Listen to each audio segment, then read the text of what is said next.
got a really good feeling about this. Hello, everybody. What is up?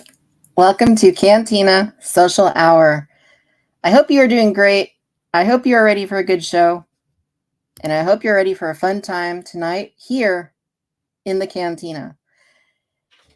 You might be wondering why I'm wearing this bucket. But truly, it is in honor of tonight's guest, who I will introduce to you in just a little bit. In the meantime, you get to enjoy me wearing this very uncomfortable, hard to see out of, and hard to breathe in helmet. So if you don't mind, I'm going to frighten you by taking it off. So much better. So much better. It's hard to breathe in these things. I don't know how they do it when they film these movies and these shows. Like, those guys deserve like props, awards, the whole gamut, because I don't know how they do it, honestly. Like, wow. What's up, you guys? Happy Friday. Hope everybody is doing well and is off to a great start on this holiday weekend, long weekend, 4-day weekend for me. Yeah. I'm really happy to be here tonight, you guys. What better way to spend the first day of that 4-day weekend here in the Cantina with my Cantinians, right? My Cantinians here with me, hanging out Friday night. Hello, hello, hello. Good to see you guys. All right. Who's in the Cantina with me tonight? I'm curious to see who's in here. Hey, Paul. How's it going? Good to see you. We got Dodgson in the house. Hey, how you doing, Dodgson? Good to see you as well. Adam, how's it going, my friend? Good to see you. Quiet day. Awesome. Sweet. We have we got Better Ray Bob hanging out with us tonight. We got Rick in the house. Rick, how are you doing? Good to see you once again. Thank you for coming in. We got Trevor once again with us. Trevor, how's it going? Good to see you tonight. We got Britt in the house. Hey, Britt, how is it going? Got my friend Mary with us. Hey, Mary, how's it going? Thank you. Hit the like button. Absolutely. Please do. Yeah, I'm not, no church bells tonight, Dodge. Thank you for noticing. Peak Obi-Wan, how's it going? Good to see you, Peak Obi-Wan.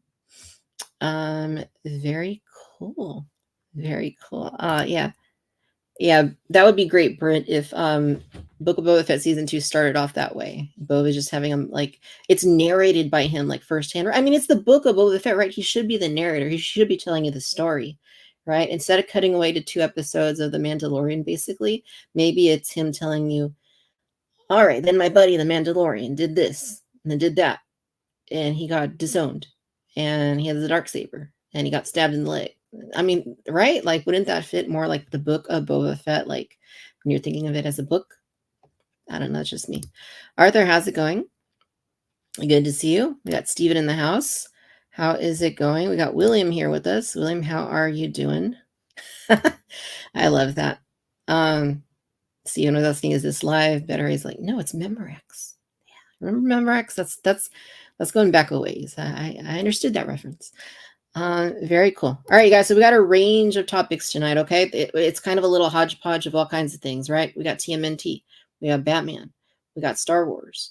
We're gonna be all over the place. The main thing at the very end of the show, the vintage collection. What is an ideal wave? And I don't mean like what top like 5 figures would you want in a wave. I mean like if Hasbro was going forward to have a format that they would stick to for creating each wave to ensure its success, to ensure that it meets the wants of the fan community, what would a wave like that look like? So I spent some time ironing this out, and we're going to talk about that today. And of course, new acquisitions, what you've added to your collection, what I've added to my collection, what our guests has added to their collection too. Kenny, how is it going? Thank you for joining in. All right, guys. So without further ado, I'm going to go ahead and bring in our guest here, making their very first Cantina Social Hour debut for the very first time. Fellow YouTube channel, great channel, link in the description.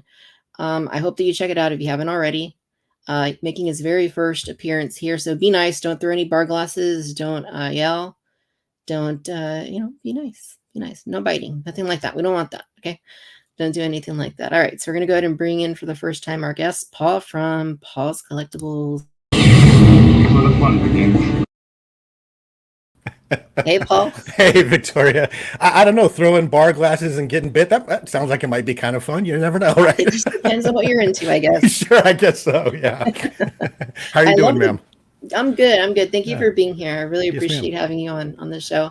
I love your background. Your setup is beautiful. Oh, thank you. Yeah, I try to curate a something that's pleasing to the eye in as much as I collect as well. So that's where the the trade off always comes, right? So much stuff you want it to still look good. So yeah, thank you though. Absolutely. It's like you're in a film set at Lucasfilm or something. That's the first time anyone's ever said anything to that like that to me, and quite frankly, I think it's an awesome compliment. Thank you. No, for sure. The Stormtrooper is awesome. I see all the helmets and the Yeah, detox. The lighting yeah. looks legit. Like it just looks really, really tight.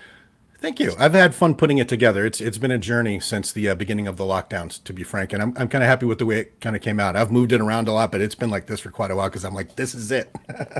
Yeah, for sure. It looks awesome. Yeah, so Paul, this is your first time in the Cantina. Can you tell us a little bit about your focus on Paul's Collectibles, your YouTube channel? Sure, sure. As you mentioned, and it's probably pretty obvious, kind of helmets was how I got this whole thing started. Just really quick, probably since the Phantom Menace, I've been picking up the 3 3/4 inch action figures here and there, but I was never really serious about it if I just happened to see them in a Target. And then in 2020, no, probably about 2015, 2016, I got that stormtrooper suit. Well, you can't even see it. It's anyway. And I did my first video on that because my brother's in the industry. And when I opened it up, it was a whole suit from what was called a Novos at the time. He's like, we should do an unboxing video. And I was like, I don't know what that is. So he came over and filmed it for me. And then subsequent to that, I bought a few more helmets from a Novos, just trying to make a display, and had fun teaching myself. I started off with the cell phone like everybody else did, doing this, and just kind of kept upgrading. And then when the lockdown started in 2020, I made a mistake of buying my first wave of TVC figures, the four that had Cara Dune and the Phase One Clone Trooper, and I was hooked. And so it's mostly TVC and the helmets. And then if you look in the background, you might see, which way is it? That way. You'll see I have a few of the hot toys of the troopers, and I was going with Black Series for a little while, and it just got overwhelming. There was so much stuff, so I kind of backed away from Black Series a little bit. But yeah, it's mostly helmets and TVC. Very nice. Now, in terms of characters, would you say that troopers are your primary interest or focus? Yeah, I'm pretty predictable, aren't I? Yeah. Yeah, as you can see, my focus, the way I like to describe it is I've always been interested more in the everyman in Star Wars, which is why Andor was my favorite series. And I thoroughly enjoyed the Solo movie, which I guess a lot of people didn't like. And I've always been interested in what those people are doing. Don't get me wrong, Sith and Jedi and the Emperor, all great stuff, a lot of fun, the Luke Skywalker family. But yeah, so my focus has been, and I have a military background, so my focus has been on like the militaries and in collecting those helmets and kind of making what looks like a war museum, for lack of a better way to put it, of imperial based trooper helmets and the clone troopers and stuff. So yeah, I think that's Nice. pretty much my focus. Oh, that's awesome. Thank you for sharing that. Oh, Yeah, that's great. And I love the channel, like the videos, you review all the helmets and you have your TVC waves that you're covering and, all good stuff, great quality. And, we get to see your background. So they're behind you. So, oh, thank you. highly Don't look encourage. at the older videos. They're I think that's yeah, everybody's channel. yeah, Yeah, for sure. okay, yeah. Yeah, but no, highly encourage everyone that hasn't already, check out Paul's channel. It's linked down in the description.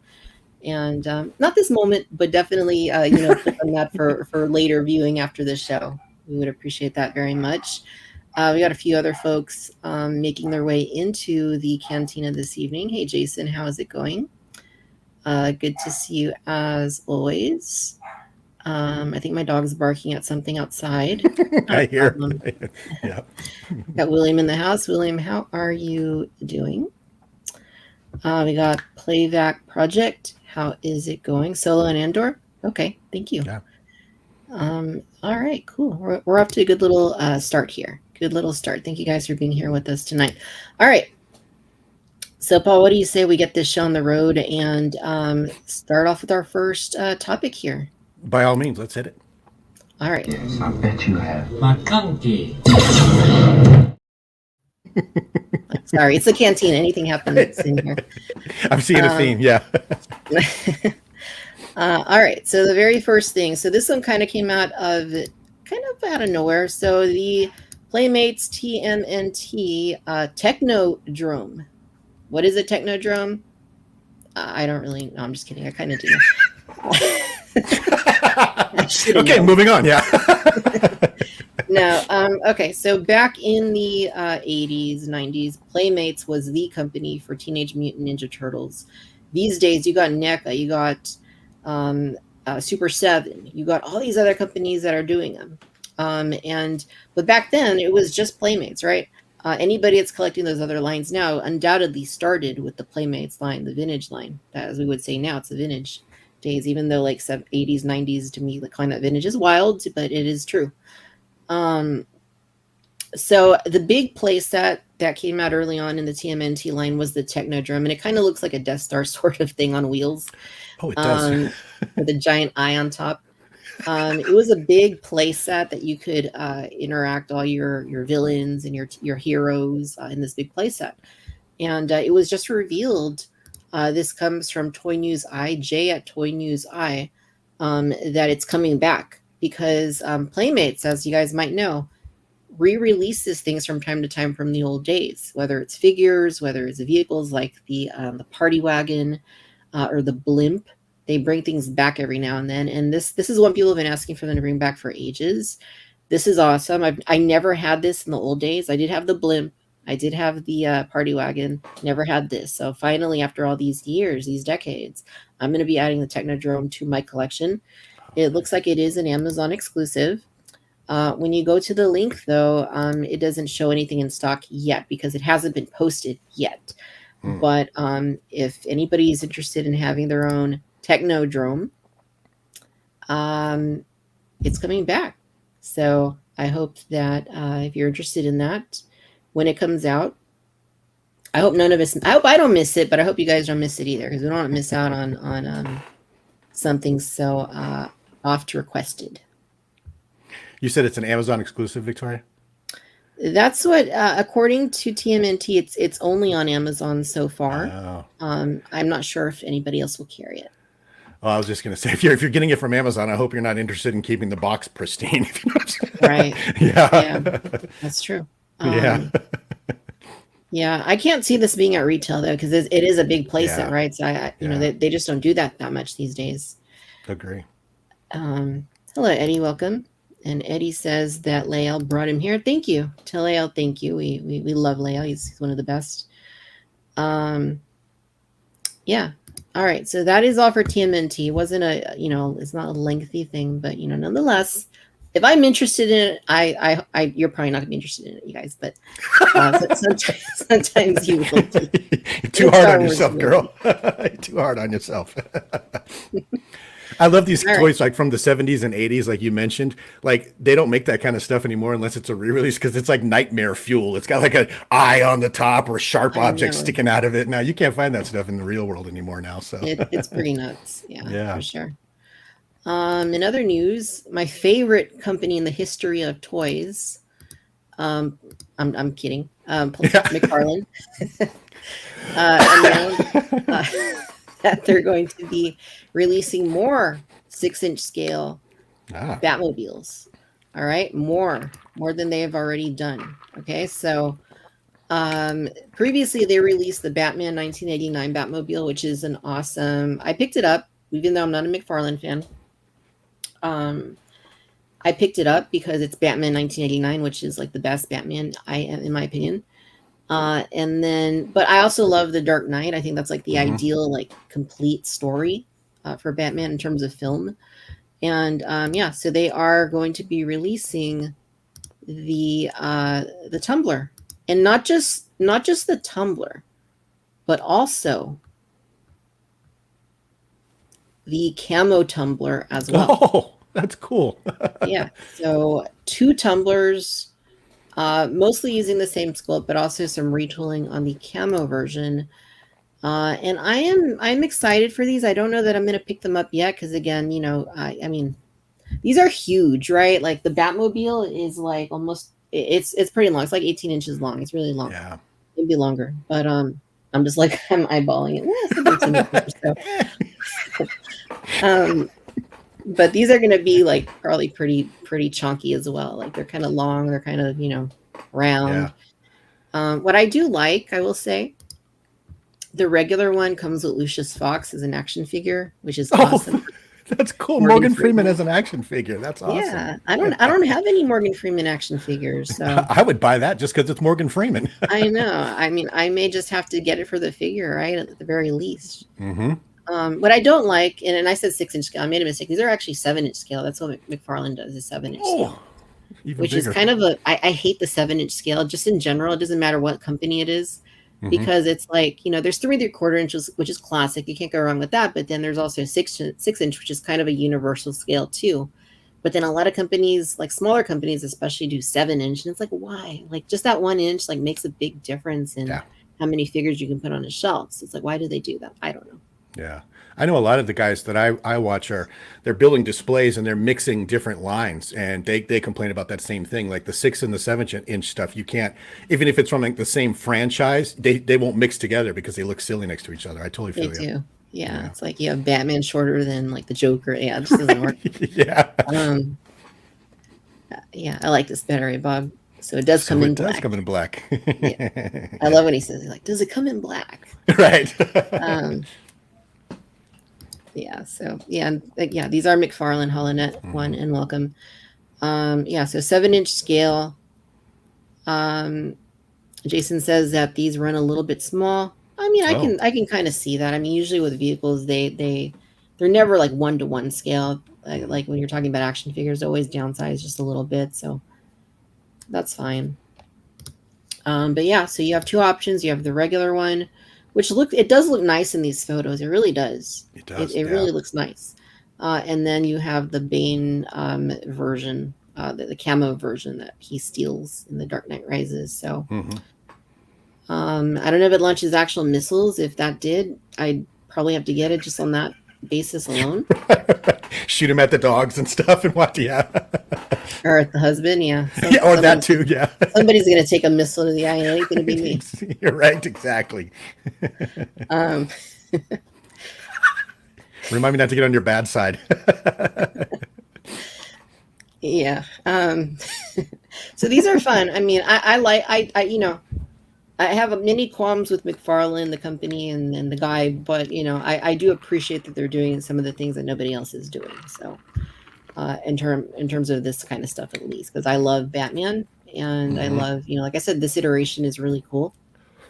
So it is tempting. Yeah, I bet. It is tempting. But it always comes back to that thing. It's like, I want it, but I don't know. I don't know if I should be doing it. I want more. And I know I shouldn't. Exactly. And I'm looking behind you. It looks like you have the same problem we all do. Well, where are you going to put it? Right? Yeah, I never asked myself that question until after I bought it. Smart. Very smart. Okay. Yep. Yeah, so that's, one of the Batman things. We got more Batman things, so don't worry, there's more. Because now there's a mask. So McFarlane isn't stopping at Batmobiles, you guys. They're not. They're going to keep going. They're going to be doing a mask, believe it or not, like an actual mask. And can you guess which, Paul, guess which Batman version this is for a mask? You know what? If I had to guess, I would say they're doing the one from Batman, The Dark Knight, because Anovos already did the whole Batman 89 cowl thing. So I'm going to say from The Dark Knight, just because that's my best guess. That would be awesome. But it's Batman 1989 right here coming out. Okay. That looks exactly like the one that's currently on Anovos, or they're called the new Anovos site right now, like cowl and mask and everything. I wonder if he's also selling it through them, or if this is a huge coincidence, because that looks like exactly the same thing. How much is the Anovos one? It's like $1,000. They want like $999 for it. Okay, no. According to Toy Shiz, which this is where this image comes from, it's $100. This is $100. Yes. Wow. So just from my experience of buying this type of thing, obviously not this exactly, that would make me nervous. Only $100 for that, because initially, we always expect the worst. All right, what's wrong with it for $100? So I'd be interested to see if anybody gets this and what it's like. Then, wow. Yeah, I'm sure. Yeah, me too. I'm very curious. There's going to definitely be reviews and stuff to watch. And I'm curious because for $100, I would totally do get this. I like Right? How could I not? It's like Michael Keaton Batman, his mask. Like, yes, Yeah. Yeah. yes. I Yeah. mean, it may not be like a Nova's quality. It's not going to be a Nova's quality, of course, but it's going to definitely be kind of like when Black Series is, right? They release $100 helmets, probably something like that. Yeah, that's true. We'll probably end up talking about that a little bit, but you have a good point. And if I may, really quick, Victoria, I just wanted to point something out in the chat. There's a comment from someone called Sarah Taylor Shooting. That's my wife, who knows nothing about anything we're talking about, just so you know. So that's the most she knows about Batman. So hey, Sarah, thanks for stopping by. Very cool. Hello, Sarah. Welcome to the Cantina. I hope we don't scare you off. Yeah, exactly.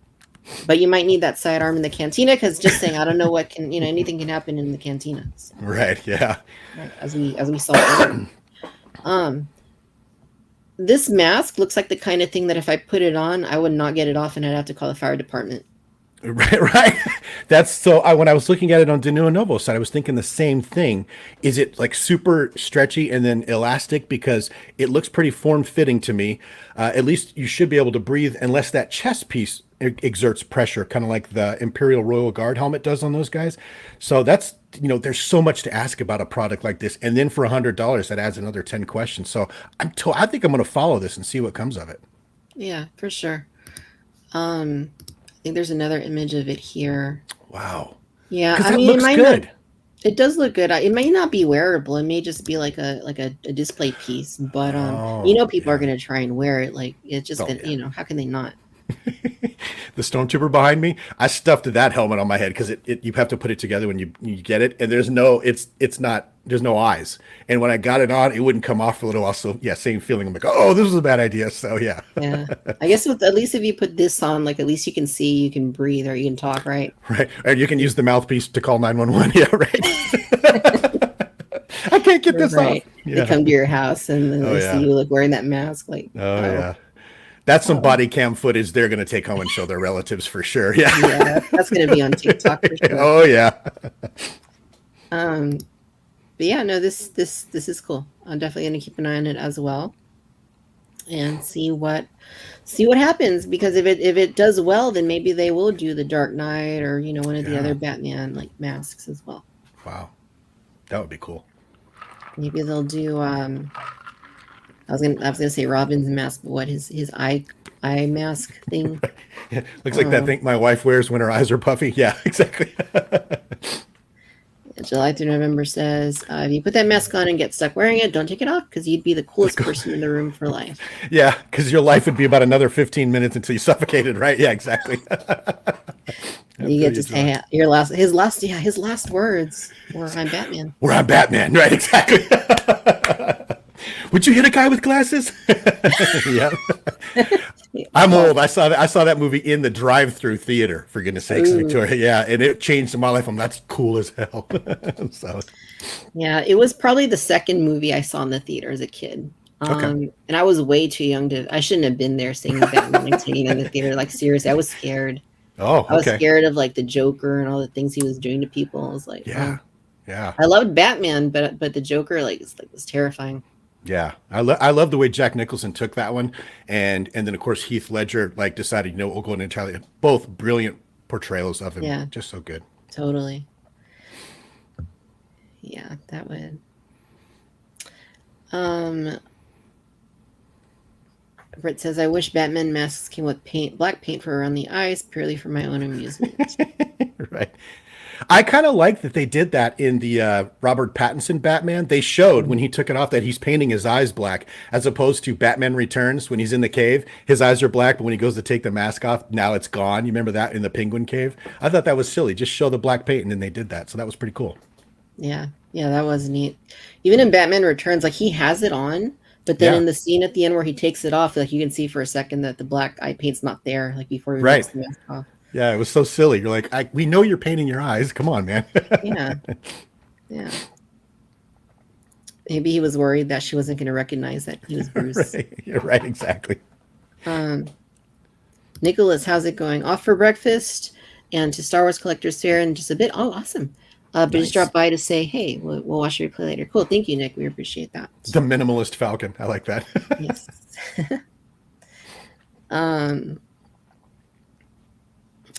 Now, Yeah, this is cool. July 3rd November also says I was in 5th grade and that summer was Ooh. awesome. The entire world was rocking Batman, everything. Yeah. Every fast food place had Batman this, Batman that. There were Batman toys everywhere. It was so cool. Yeah, and especially Batman Returns, like all the, Mm-hmm. McDonald's like stuff and Yeah. I was working at a grocery store at the time, and they had the little figures that they were using as cake toppers, and one of them was the Joker. And I swiped one of them and like glued it to the dashboard of my little pickup truck back in 1989. So yeah, it was Nice. cool. But wow, yeah, 5th grade. I'm not gonna tell you what grade I was in. Hello, Robbie. How's it going? Good day from Brisbane, Australia. Oh. Tuning in from tomorrow, Saturday at 12:29 Yeah. p.m. Welcome. Yeah. And yeah, you're in the future. So thank you for confirming time travel for us. We appreciate Right. We always joke with Usual Mike and some of those guys too. We're like, hey, tell us what's going on tomorrow, Mike. that. Instead of like a forecast, it would be like the opposite. I don't even know Yeah. what the word for it is. Yeah, I don't know either. I wish I was smart. I'm not. A postcast? I don't know. Right. No, that sounds too much like podcasts. Yeah. I happened to cast. I give up. I don't know.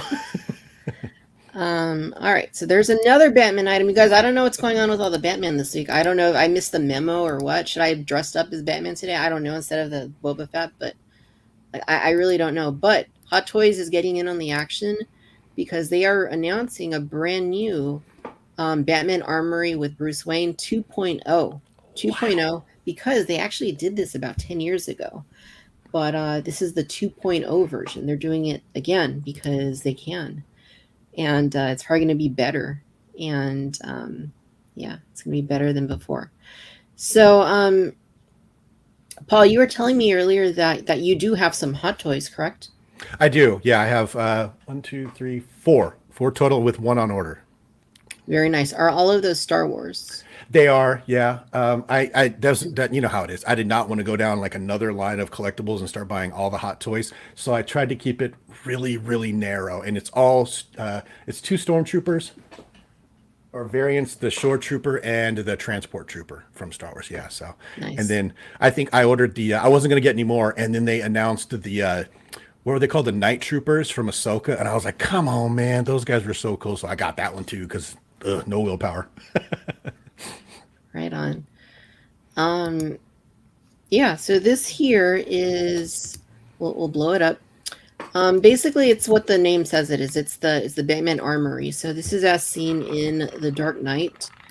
So you get 2 figures. You get the armory itself, but then you also get 2 figures. You get Batman and you get Bruce Wayne, which is pretty cool. Wow. So I mean, assuming that maybe you're somebody that has never bought like Hot Toys from The Dark Knight, but you're interested, this would probably be a pretty good starting point because you get the armor, you get Batman, and you get Bruce Wayne, which I know they're the same person. Obviously, we know that. Don't break the illusion. Don't break the illusion. Hot Spoiler Toys alert. standing them next to each other here, but yeah, in his 3-piece suit, no less. Check this out. Yeah, he looks pretty. That's good. the one that you pose with that Lucian Fox, even though it's not the same scale. So Yeah, you could have him carry him looking 2 arms. right, exactly. Yeah. Yeah, this looks pretty cool. Good likeness. And the tailoring on the suit looks quite nice. I do like the pinstripes. I got to say, he is looking a little like 2000s for sure. Mm-hmm. But in a good way. He was stylish back then, and I think it holds up pretty well. So Wow. Yeah. It's like a high-end Ken doll or something. You know what I mean? yeah, That's really nice. yeah, it's nice looking. It really is. Yeah, I'm excited for that. I don't know if I'm going to pick this up, but I do have some of the other Dark Knight trilogy figures, and I don't know that I need to get this one, but I guess the biggest selling piece, of course, is the armory, right? Like that's like the main thing that you get here.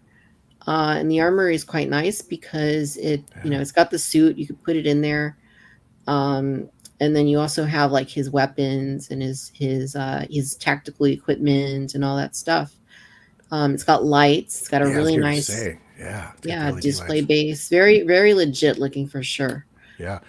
That's, you know what, if you don't have any Batman Hot Toys and you want to start, this, just like you said, this is a great place to start because you get 2 and a diorama that lights up. Come on, man. That's awesome. Yeah. It's nice. I mean, even if you just wanted to have like you love Batman, you just want to have you don't want to buy all the figures, but you just want to have like a display piece for the Dark Knight. Like this is a great one to go with. Yeah. Yeah. I think this would. Yeah, I saw it, Robbie. Right? Exactly. Yeah, that's one of those ones that'll make you question your choices, if you know what I'm saying. But yeah, like this, I think this, like the guys that put their Hot Toys in the DTOF cases, they look great. But the guys that take them and then put stuff in the background or have like a little piece of a diorama with each of them, this would be perfect for that, don't you think, Victoria? I mean, wow, it looks beautiful. Yeah, for sure. I wonder if it would fit in a DTOF. Like I'm looking over. Oh, and I'm wondering like if it would fit. Might be maybe close. I guess I'd have to look at the dimensions. I'm sure they're on here and then see if it would line up. It showed the figure dimensions earlier when you had both of the figures up. Yeah. And I guess you could guess from there, but it should, like on the main, like not away from all these pictures, it should say like what the dimensions are for the whole set. So we'll definitely take a look at that in just a bit. Yeah, so then you get the Batman figure, and this is really nice too. I mean, one thing that Hot Toys has been pointing out about this set is that they've gone back to the drawing board because they have done this figure before, this Batman figure. They've gone back to the drawing board and they've re-engineered it and they've changed some of the sculpting and they've made it like brand new. And I'm not sure if they show any comparisons here, but if you go to their Instagram, they were showing some comparisons, like how it's been changed from the past to now. But yeah, I guess they've enhanced like the detail and like the level of like sculpting that they've from previously done. Yeah, it looks great. Like it's a really nice set. I mean, it's very tempting. They also just did the previous armory. Oops, I don't know what happened to our picture. They did just do the previous armory from the Dark Knight Rises. I guess that was released or was pre-ordered about a year ago, I want to say. Okay. But this one here is the Dark Knight, whereas the previous one is the Dark Knight Rises. It's the glass and it has all the different. It's really cool as well. Right. But yeah, this one is probably a little bit cooler, I would say. I would not argue with you. And just from watching the latest Hot Toys that have come out, that the ones that have faces, so you don't get this on the Troopers, but their molds on the faces, especially like that Sabine Wren, are hauntingly good. It's like there's a little human standing there staring at you. It freaked me out. And this is right up that. I mean, that looks just like him. It's so good. Yeah, that's it. Definitely. Let's see. I think I can get some images of the previous one just in case. I know we talked about it like back in the day when it was put up for pre-order, but we can definitely show it off as well. But before I do that, I want to look at the dimensions here really quick. Yeah. So there you go. 14.37. Yeah. 14 height. The width and the depth are good for sure, but the height 14.37. I'm not sure if that would. I think it would just fit. It'd be real close. Actually, it might actually be perfect because then it'll almost take up the entire back of a. Now, when you open it, that might be a problem, but we'll see. But man, I think it would just fit in there, Victoria. Yeah, I think you're right. I think. I mean, I'm looking over at them. I think it could work. I think, and that would be cool because I think Hot Toys knows that people, a lot of Hot Toys collectors use DTOFs and. Unfortunately, which they don't make anymore. Yeah. I don't know who made that horrible decision at IKEA, but they need to be slapped across the face with a potato. With a potato. Somebody sitting in a meeting somewhere said, "These are selling way too well. Let's cancel that." I know, right? Oh my goodness. With a potato. You're nuts, girl. Here, so let me go ahead and pull up the other one from last year for a moment. So this is last year's one. So it's the glass, like from the Dark Knight Rise, look more like a glass sort of thing. And this one is on wait list. So don't run over there trying to buy it, anybody, because it is on wait list. And it seems like they removed a lot of the pictures that they had on their site for some reason. I don't know why. But you can kind of get an idea of what it is. It's nice. And the Bruce Wayne you get with this in this set is dressed a little bit more casually, you could say. Yeah. So It's still nice, but I think the other one, like, I think it looks a little, more idealized. So I would go with the other one. Yeah, if I had to pick one of the two, definitely the previous for sure. Yeah, I mean, Robbie said it, the suit version of, come on, man, that's awesome. Yeah, definitely. As far as the price goes on, I wasn't even going to bring it up because it's probably it's a couple of dollars, huh? it's a couple dollars and change. It's a kidney and a half. Right. But that's why God gave you two. So I know, right? Who needs a kidney? I'm just right. one. Come on, man. Right. Anyway, the price on this one, $565. Yeah. If you were to, just out of the curiosity, if you were to put it on a payment plan, you would be looking at $63 a month, which isn't too bad. But you're going to be paying that for 1, 2, 3, 4, 5, 6, 7, 8 months. Yeah. So it's nice that they have that option, though, at the very least. Sure. And the non-refundable deposit is $56.50. So I think if you cancel within 24 hours, you get the deposit back. But if you don't, then they keep your deposit, usually. Usually. Rick says the Dark Knight set is the way to go. First version has Alfred, though. That is true. So I mentioned that about 10 years ago they made this set before, and it did come with Alfred, Michael Caine. So that would. Oh, wow! I'm a huge Michael Caine fan. I would buy that whole thing just to get a figure of him too. Sure, nice. Yeah, I wonder what they go for on eBay these days. Probably a lot. Probably not cheap. Yeah. Because I think that's the only Michael Caine they made. Wow. Yeah. Arthur says it's not a doll; it's an action figure. Right. Exactly. He had to return some video tapes. I'm not sure I understand this reference. This one's going over my head because I saw Dodgson made that comment as well. I think he's talking about how old he is, and he had the video on VHS or something. Is my best guess. In American Psycho, is that what it was? Is that a reference to that? I don't know. That's a good question. Yeah, we'll have to get some clarification there, Arthur. Rick also says the new one does have USB. My set has battery powers. They've started to learn. Yeah, so Hot Toys is incorporating more USB into their stuff. The thing is, if you have your stuff in a DTOF, it's kind of hard to do. But if I had it for the DTOF, I would just wrap the cord behind it and tape it to the back of it or something because I already have lighting installed. So yeah. There you go. Yeah. Yeah, Dodge says it is. There we go. Psycho. Yeah. I haven't seen that movie in what seems like 20 years. I haven't seen it in like a while. Yeah, maybe not 20 years, but definitely a while. Right. Thanks, Victoria. I appreciate that. Yeah. Yeah, and I think I saw Mary. I saw your comment earlier. Let me go see if I can dig it up. But I think you said you were going to pick this set up. Yep, she says she's going to get it. Very cool. Very cool.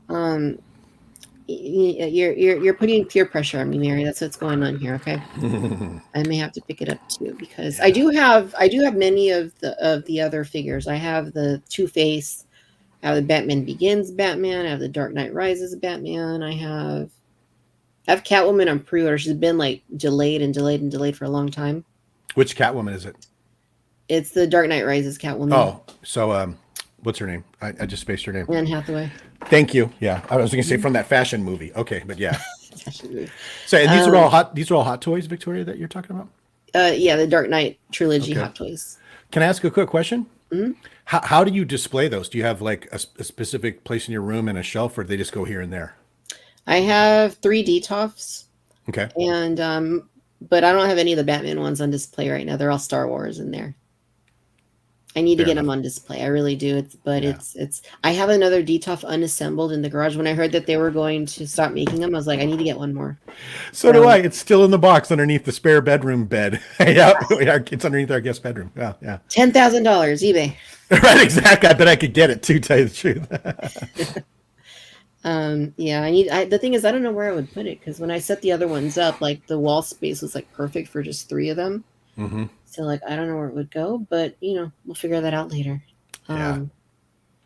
Either way, I don't like even if I can't display things now. I like to have it knowing that in the future I'll be able to display it, right? Because it's far worse to not buy something and then have to pay 5 times more in a few years just because you didn't have the space at the time. And I try to explain that to my husband, but I don't think he always understands it.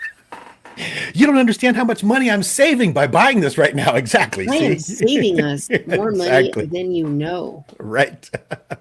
Okay. That's awesome. Yeah. This whole conversation sounds familiar to me. Jason says, for once, someone else enables Victoria's habit. True. Nice. Mary says her Catwoman should be there any minute now. And also Bane is the other one that I have on pre-order. The new Bane. Yeah. I think those are all of them that I have. I know there were some others, but the Joker I have on pre-order too, the Artisan Joker. Wow. Yeah, that's so most of them. I don't have Michael Caine though.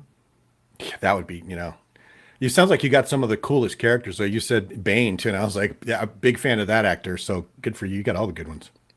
Yeah, trying to get like all the main ones at least. Like if they made like Victor Zsasz or something, I probably wouldn't need that. But like Right, yeah. like the main ones, like yeah, Right. Sure. Yeah.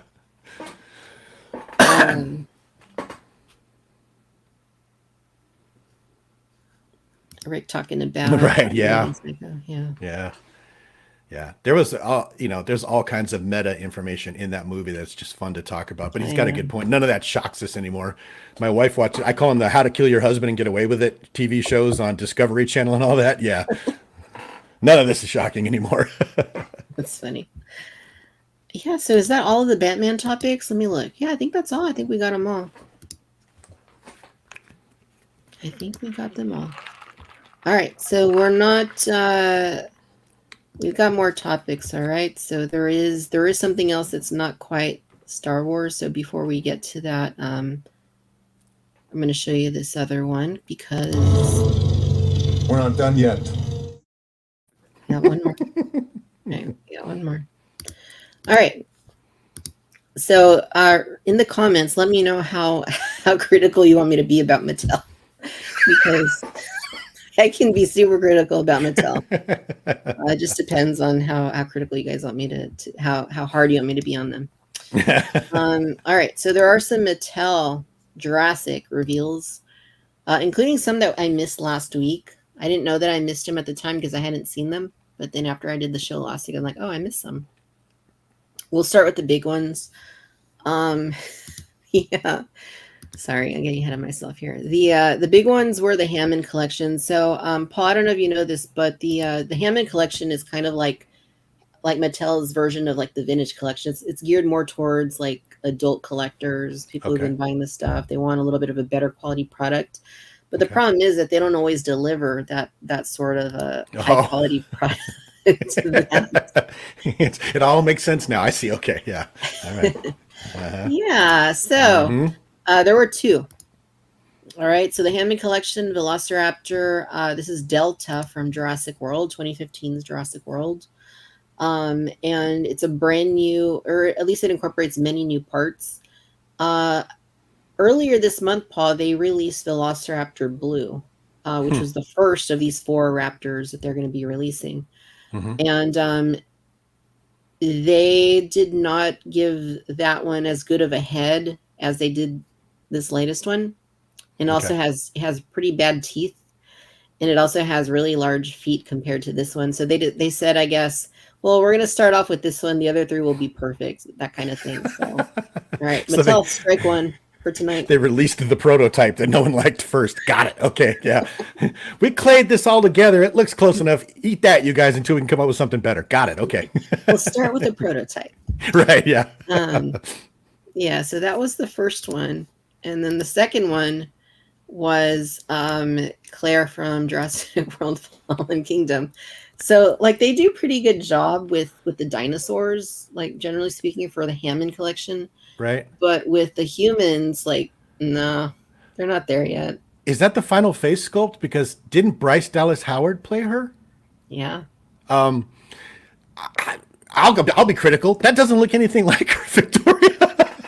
Yeah, I know. In fact, this just happened, Paul. Like, check this out. Like, everybody's shocked, including in the Star Wars universe. Did you know that? Right. Check this out right here. Okay. There's something you should see, Grand Inquisitor.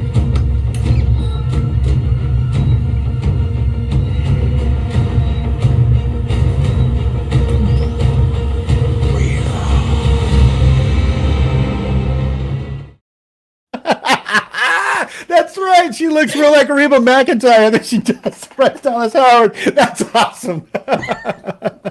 Oh my God. Yeah, that face is dang, girl. Yeah. Bryce's face is rounder than that. I mean, whatever. You're right. Good Lord. That was hilarious, though. I love it. Reba. Oh man, this is fun. I have no idea what we're talking about. I always feel like I'm super busy, but apparently I do have too much time on my hands. Right, yeah. You know why? That's why you feel super busy, because by the time you're done doing all that stuff, you're like, the important stuff I still got to do. Yeah, I feel you. Same problem, girl. Yeah, like I was up. It's like I should have, like, me and my husband went on, like, because we're off today. Like, we went on this like 4:15 a.m. like 28-mile bike ride, and like he's like, "How much sleep did you get?" Oh, like 3.5 hours. And what were you doing? Yeah. There you go. Well, for what it's worth, I think it was worth every minute of your time, man. It was very entertaining. Yeah. Oh, So God. I mean, all right. So Mattel, I don't know what's going on with this figure, but they did release some more photos you can see on Target's website, including here, Collect Jurassic on Instagram. They have it in a few poses, which I don't know if that's kind of a weird pose. And this is one of the big gripes that I have about Mattel. For their human figures, they give them what I call cankle wrists, because Oh yeah, because you got to get that ball joint in there. Yeah. I mean, if her doctor tried to get her fingers around her wrist, she'd be like, "Girl, you got gout." Right, exactly. She type 1 and type 2 diabetes. Good Lord. Wow, that's a good point. Look at her hands. She looks like she could squash your head with those, man. When you compare her hand size to her head size, the scale is way off. That is, yeah. See, Rick just noticed too. He's like, look at that. Yeah, they're like caveman hands. Like, that's like a size 8 glove. And for reference, I'm 6'3", 250. Mine are size 5. So she's got big hands. big hands. Yes, she does. Good Lord. Yeah. Oh, you can take her jacket off. Very. And then you can really see the cankle wrist. Oh yeah. boy, she's going to school. That's good. Okay. But what's also weird, I'm going to go back to this pictures. She's got cankle wrists, but if you look at the ankles, like it's the opposite. Like she doesn't have ankles. Oh yeah. Okay, Victoria, everything was going fine. Now when I get off this stream, I'm going to have to do a couple of shots of whiskey to get this out of my mind so I don't have nightmares tonight. Good Lord. This woman's coming to get me in the middle of the night. You know what I'm saying? Yeah, they're cankle. Right. My wife's going to go, what woman named Hammond is coming to get you? I'm like, what? That's what you were screaming in your sleep. This thing is frightening. Yeah. Hammond's coming to get me. She's coming to get me. Oh my goodness. Yeah, I don't know if I would buy that. I would just buy the dinosaurs and put a Black Series figure near it or something. I got to be honest with you. Yeah. Anyway. Katie Seagal. Someone said Katie Seagal in the yeah, like a Sons of Anarchy era, Katie Seagal, because her face is sunken. Bryce Dallas Howard's face is rounder and it's a little bit fuller. This one looks like she needs a sandwich or something in her face. I don't know. What do I know? Yeah, they need to take some of that plastic from her wrists and put it in her face. Put her cheeks, yeah. Yeah. Oh, I'm never getting invited back again, but I'm having fun now, that's for sure. Thanks. No, this works. Yeah. There's also the new show Jurassic World Chaos Theory on Netflix is out today. It's the animated series follow-up to Camp Cretaceous. And all of season 1, I think, is on Netflix now. I haven't started watching yet. I was going to this morning, but like I said, 28-mile bike ride. I got home and I fell asleep. So yeah, that's going to have to wait till maybe later tonight or tomorrow. But the toys are starting to hit. This is from Walmart, again, from Collect Jurassic. The new T-Rex, because they have to do a new T-Rex like at least once every year. And they have a brand new T-Rex that actually looks pretty cool in my opinion. Yeah. So it does look a little bit like the previous for Camp Cretaceous, the other show. They did one called the Extreme Chompin' T-Rex, and it kind of looks similar, like a little bit, a very slight animated sort of look to it, but it works. I like it. It looks really cool. It looks really cool. I will tell you, for what is ostensibly a toy, I'm guessing that is pretty decent quality. Can you imagine if we did that when we were kids? That's awesome. It's really nice. But Uh-oh. There's always a but. There were some other things. There's always a but. There's always a big but, yeah. So there are some sets. These are the ones from last week that I missed for the new show Chaos Theory. So these are called the story packs, and $14.99 you get a human figure. animated human figure, but still, with a baby dinosaur in this case, and also a larger dinosaur, which is Wow. these are fun sets. So Hasbro doesn't make these. This is a different company, I'm assuming. Mattel. Yeah, because if this Hasbro made this would be $50. Exactly. Yeah, Yeah. Sorry, I said that out loud, didn't I? I'm sorry. it's true though. Yeah. So this is Yaz and Monolophosaurus. There's also this one, Kenji and Sticky Moloch. We also, so we've seen this one previously, but this was another new dinosaur that photos came out of. This is called the Beckel Spinax. Of course, it's called the Beckel Spinax, right? That's what I knew. That's what it was. And when you look at it, it just screams Beckel Spinax. Come on, Victoria. Why do we got to tell of course anybody it this? Yeah. It looks like it looks to me like on this one, the legs come from the Albertosaurus they did a few years ago, and it looks like the arms come from the Spinosaurus but are shrunk down. That's what I think. I could be wrong. But that's Does it have some sort of action? Is that like a button on the top of it you're supposed to push to make his legs or his head go or something? Yep. You pull that back, and I believe it should make the head like open up, the mouth open. That's pretty cool. Yeah. It looks nice. I think I'm going to pick this one up. I'm very choosy when it comes to their main line because there's just too much stuff, but I do like the look of this one. I think I'm going to pick this one up. Yeah. But the big one this week. Oh, well, hang on. There was another one first. We got pictures here of the Pyroraptor from Jurassic World Dominion. This is the Hammond Collection one. I don't know that these are official. Or maybe it wasn't. I just missed it. But there are some images here. It looks pretty cool. This is part of the Hammond Collection, so the more adult geared toy line. Mm-hmm. What I can unsee is the fact that they painted 2 out of the 3 claws on its hand. Yeah, that's interesting. That's cheap, but the toy looks good. I will say the toy looks very nice. Wow. Yeah, it looks like the distant relative of the Roadrunners we have running around where I live down here. So yeah, interesting. Yep, it's a nice. They did a nice job with this. I'm excited for it. They do a good job on the eyes. I will give them that. It looks like there's like it's treacle or glass or whatever they use in there. It's pretty cool. Yeah, they do. Let me rephrase that. They do separately sculpted eyes. Okay. That they place in there. Sometimes it works and they pull it off well, and sometimes they don't. The lighting has to hit it just right in most cases for it to look like this in this picture. Otherwise, it kind of looks just like a black circle. Oh, okay. Fair enough. But maybe this is a new one. Maybe it looks better though than the previous ones did. I don't know. Arthur, looks like a raptor went to the Met Gala. Yeah, it looks like the Lady Gaga of raptors. Right, it's got a good flourish. Yes. Yeah, look at it. It's like it's gonna sneak up on somebody right now. Right. Yeah. It's like sneaking up. This is the packaging for it. And yeah, I mean, you see what I mean? Like, I don't know how much you can tell, but if you look at the eye, you can't really see it. Yeah. I love how it's a different color on the box too. That always cracks me up. Yeah, that's weird. Like a different shade of red. Mm-hmm. Weird. Anyway, the big one, the big one that I'm super stoked about is this right here. I think this one was Mattel accidentally put this on their app. What's up with these companies accidentally leaking things on their websites lately? Like Hasbro does it, Mattel does it. I would love to tell you, Victoria, because I'm kind of a pessimist, that it's a ploy and a cool marketing scheme to whet the appetite. I just think a lot of these people are damn near incompetent, if you want me to be honest with you. That's what I think's going on. But, what do I know? Yeah. So, but this is cool because this right here, Paul, I don't know how familiar you are with the Kenner Jurassic Park toy line. But this here is intended to be a throwback to some of the items that they released back in 1993. Mm-hmm. The packaging says 93 Classic. It is part of what's called the 93 Classic collection, which is it's not the Hammond collection, it's a separate collection. Mm-hmm. That's kind of meant to appeal to those older collectors like me who were buying, these back in the Kenner days.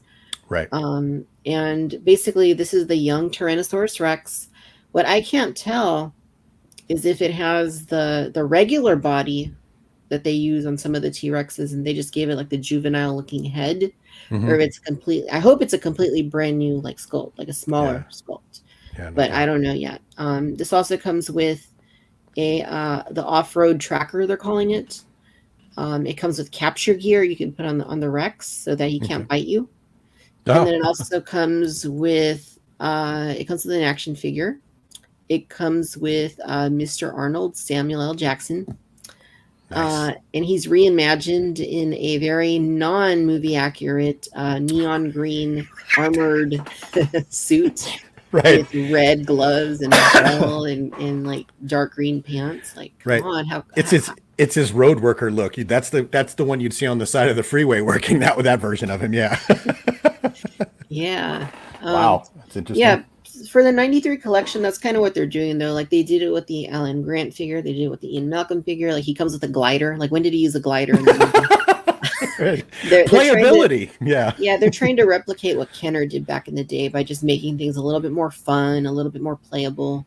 Sure. And I appreciate that about the classic 93 collection. I think it's fun. You know, this is, I need like 3 of this set because this is awesome. And the packaging just totally recreates to the font. It's the exact font that Kenner used to use. Wow. Same logo that was on the merchandise back in the day. The JP logo as well at the upper left was used. And of course the classic, other than the Kenner vintage Star Wars packaging with the stars and all that, I think like for me, like nothing is more classic than this right here, like the sunset of the old Jurassic Park 93 merchandise marketing stuff.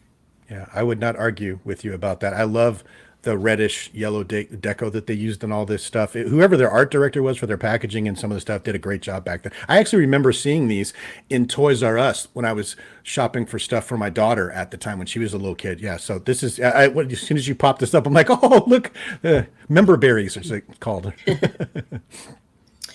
Yeah, this is fun. This is the most exciting thing for me, you know, not the not Claire figure, but this right.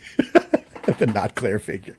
There's Claire. She's, what is it? What do they say in Stranger Things? Oh, she's upside down Claire. Yeah. Yeah, Thomas is asking if we hit up on the Claire figure. Yeah, literally smacked it around a little bit. Yeah, rewind just a little bit, Thomas. Just think Katie Seagal when you go back. Just put that image in your head and then go. And then Victoria's got a little treat for you too. That was very entertaining.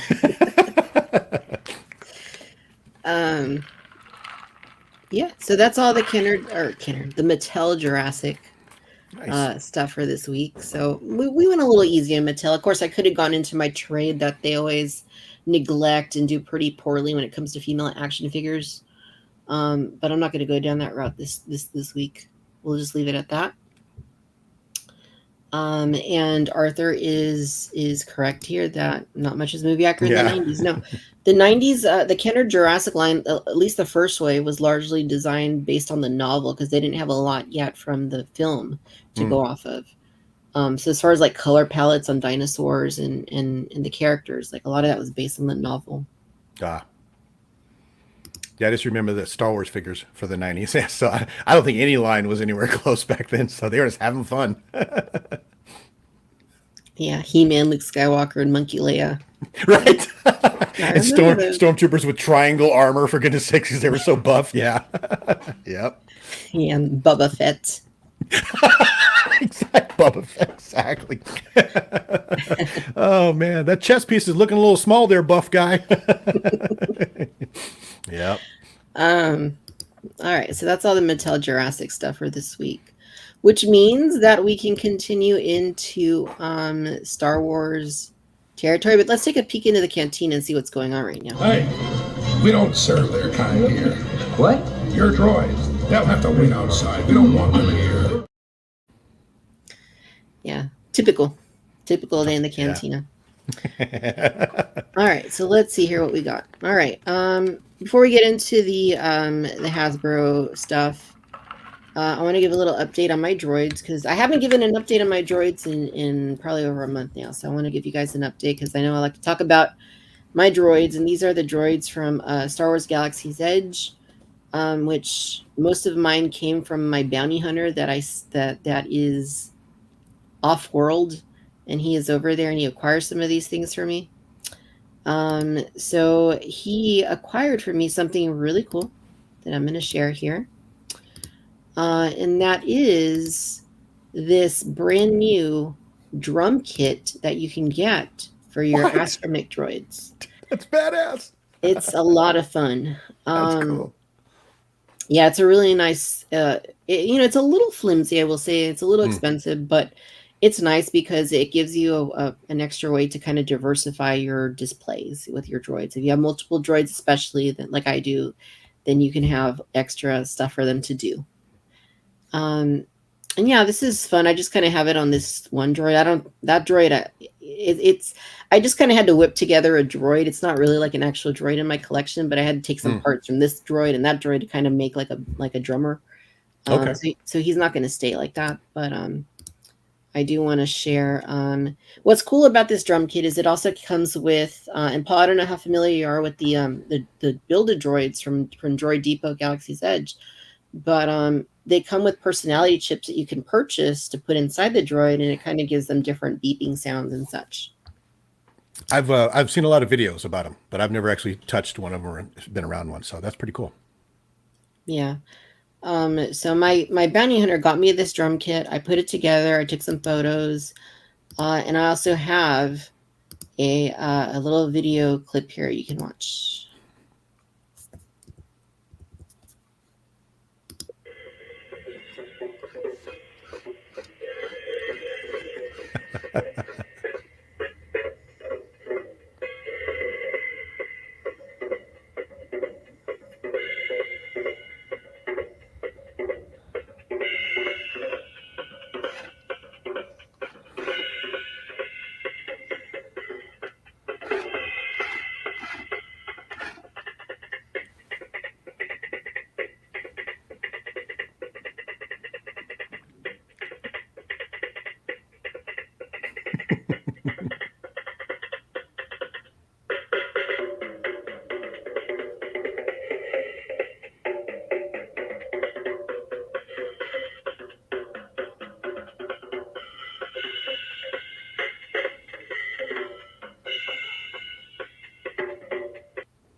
Yeah.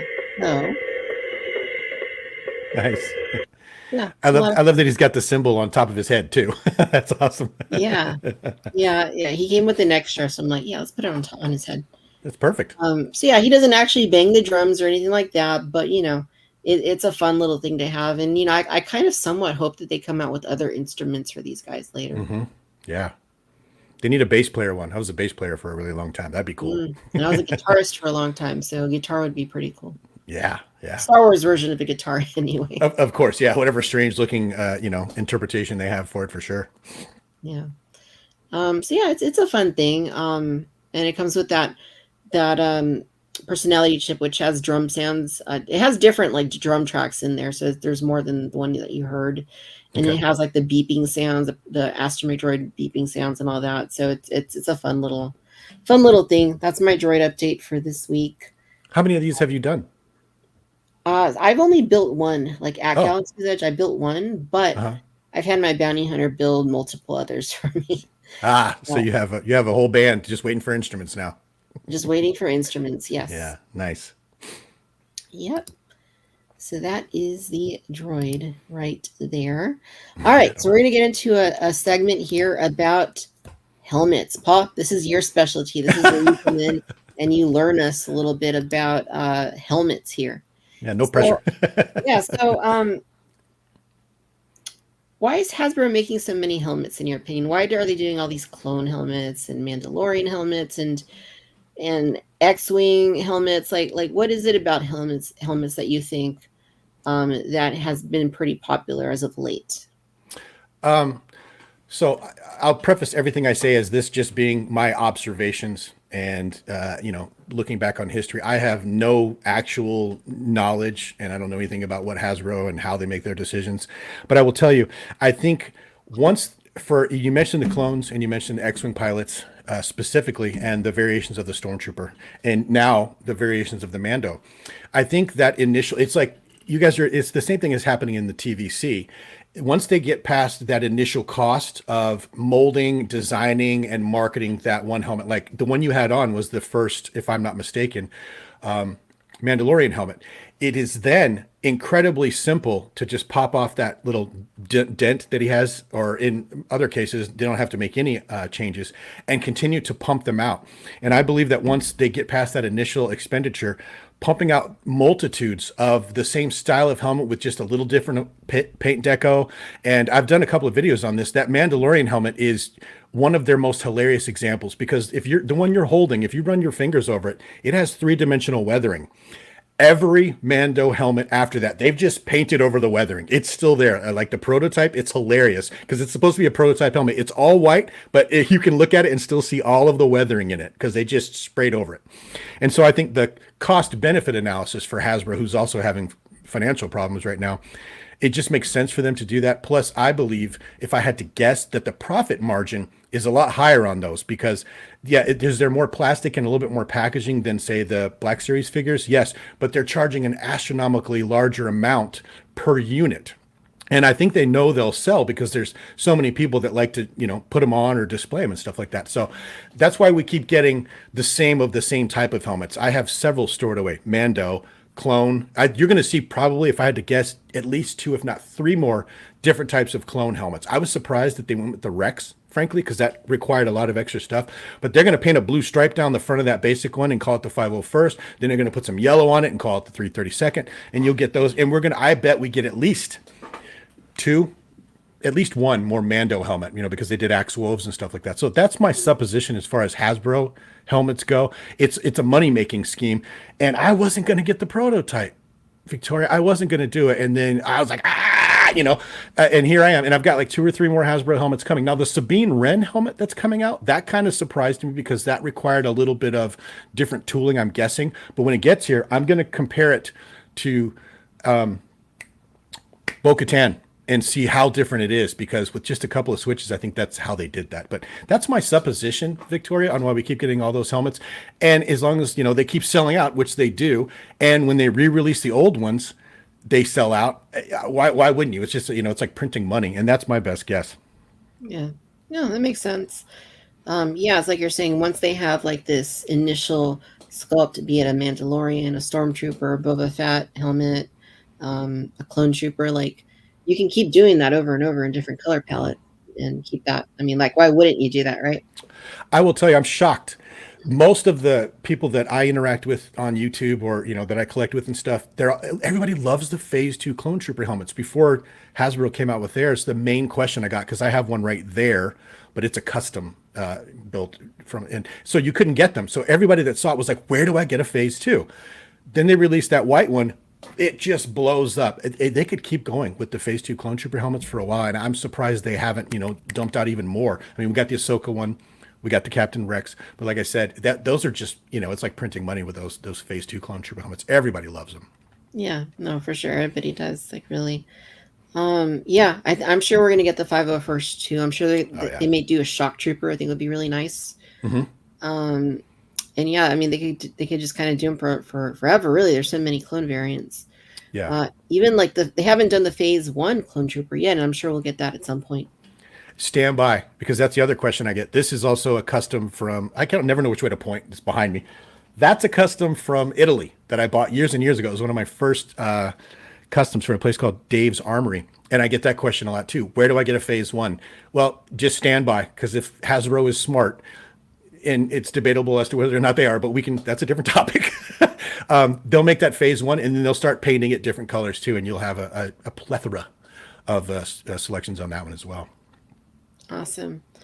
I noticed recently you reviewed the one that Disney is selling at the they're selling at their parks, and they're also on DisneyStore.com. They have that one right there, mm-hmm. The Mace Windu Clone Trooper Squad with the purple and the silver. Mm-hmm. Now that you have that in hand, I think you talked about it a little bit in the video. How would you say that stacks up against like the Black Series style helmets? That's funny too, because as far as the deco, And I compared it to Ahsoka's helmet when I did my video because it's the one that had the same type of weathering and the same, it had some coloring on it. I will tell you they're indistinguishable as far as the deco, the painted on grays, the weathering. It was almost exactly the same. Where Disney's differs is it's a little bit smaller and the visor is a little bit different. And so it looks closer to what we got in, say, from the CGI clones, from the movies and things like that. Whereas the Hasbro one is very clearly, and I have a lot of background information on this, it's very clearly based off of the live action. If you look at those clones that go by in Andor, when they turn, that's the helmet right there. And it easily fits my head. So I will tell you that when we talk about clones, you have to differentiate between what kind of clone you're looking for. Because this one right here, that is very clearly based off the CGI clones. And they were not normal proportioned human beings, as you're well aware, is Tamara Morrison in a green suit. And that thing won't go on my head because it's perfectly sized for what it's supposed to be. The Hasbro ones are too big. They look silly, but it'll go on your head and it matches the one in Andor. The Disney one is the superior product right until you start turning it. And they did that really weird thing where I guess this is on all Disney helmets. This is my first one, so I did not know this. The back bottom part from like your dome on down is on elastic. And so it pulls out. Not that you're going to be able to cosplay or get into the 501st Legion with most Hasbro helmets anyway, but that really killed the look for me. I was like, what is going on here? Even when you set it down, the gap was still a good 1/4 inch. So before I displayed it, I put rigger's tape on the inside, pushed it shut, and rig taped it so it would stay together. The coloring on it, though, is so phenomenal, that deep purple and that teal, that I don't even care. So it's hard to compare them because Disney is obviously shooting for a different group of people. You know what I mean? Everybody from a size 8 head all the way down to a little kid because that thing stretches out. So both of them are good. But as far as, I don't know, screen accuracy, I guess, or whatever, you have to count that little elastic thing. That makes it more of a toy. So Hasbro wins there. But it's a beautiful helmet. I have it on display. I'm not even embarrassed about it. Love the thing. So Nice. Yeah, I really like it too. And yeah, I think we were talking about this when this product went up for order, at the beginning of the month. I was talking about it and I said, it's so funny with this particular like design, the purple and the teal and the silver, because that originated as a Hasbro design when back in 2007, I think during the 30th anniversary collection of 3 3/4 inch figures, they actually created that design, those colors, in a battle pack that came with Mace Windu, and it was like his personal squad. I saw that. And then later it showed up in the comics. Mm-hmm. And then all these years later, it's funny how like that hasn't been forgotten. Like now it's Disney's using it like in this application, for a Clone Trooper helmet. So it's just kind of funny that it's started off like for toys, and now it's like after all these years, it's still around with us.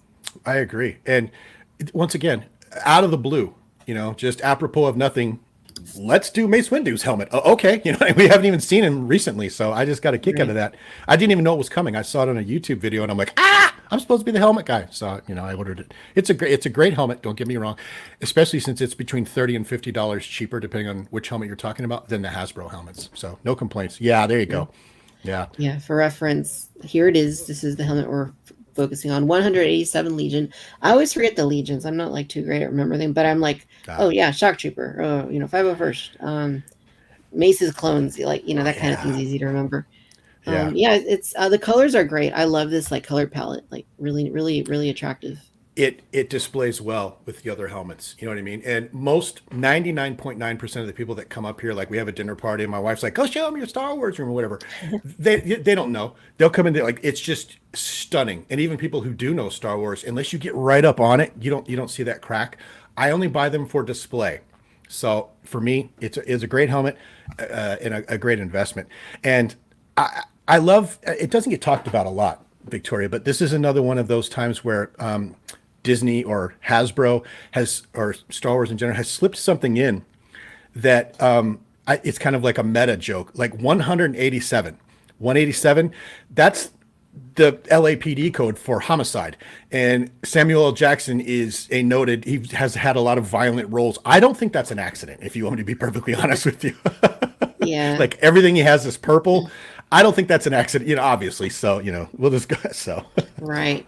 17.2. Yeah, there you go. Yeah. He knows. And yeah, it's so funny because back in the day, like Hasbro, like they're like Mace Windu, purple lightsaber. Okay, now he needs to have a purple Jedi Starfighter. All right, now he needs a purple droid to go in the Jedi Starfighter. And while we're at it, let's go and give him some purple clones. It's like, everything had to be purple for Mace Windu. And that's why this is purple. Now, there's a question here from Arthur asking, is this the purple, is it as dark in person as it appears in these photos? The answer to that is absolutely. It is. It's not purple. It's a deep violet and teal. And when I got the helmet in hand, I had to literally get on the internet and go back and look. If you look at all the fan fiction, Victoria, for his clones, everybody makes everything on the helmet like a lavender purple, because everybody in their head thinks that's what they're supposed to look like. But that set you mentioned, if you go back and look at that set, if I'm not mistaken, they look like this. And so I got a lot of comments on my video, like, is that purple correct? And I even mentioned it a little bit in there, I even showed a couple of fan art to go like, this is what everybody thinks they look like. They don't. So, yeah. Yeah, no, you're absolutely right. The Hasbro figures back in 2007 looked like this. Like the color was very dark purple. And there was some little bit of metallic, like purple there too.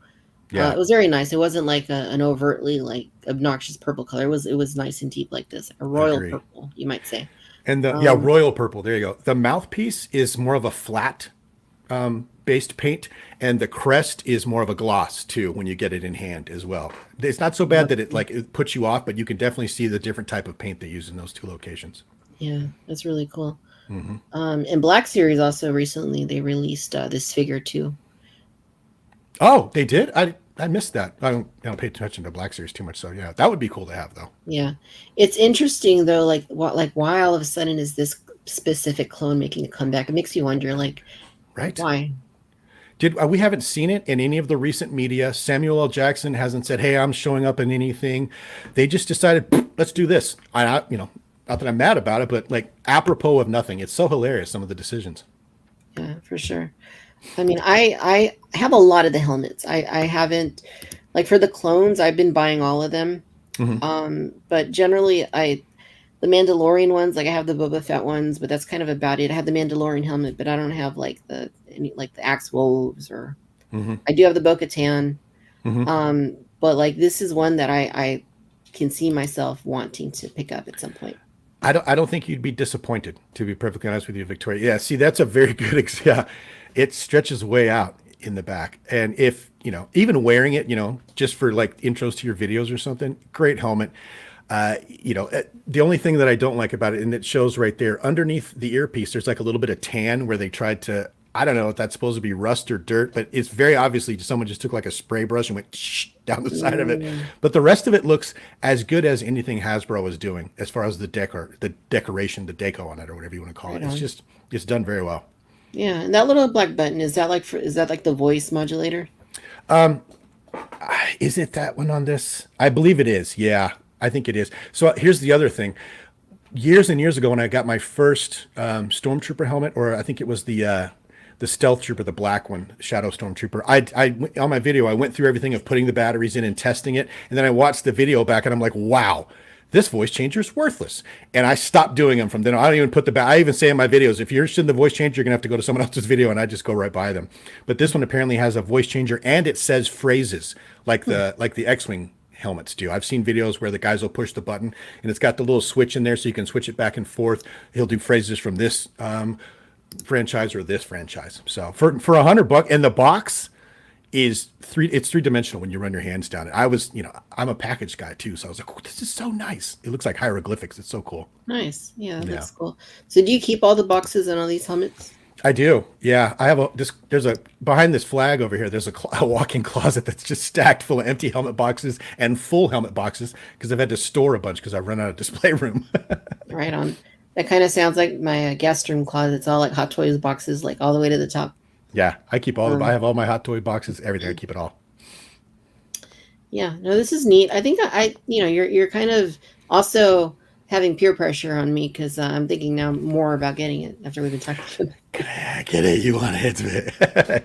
And you know what though? That just for that purple and teal, Victoria, it like I said, it doesn't show up real well on a live stream, but it displays beautifully. It's a good looking helmet. I wouldn't lie to you.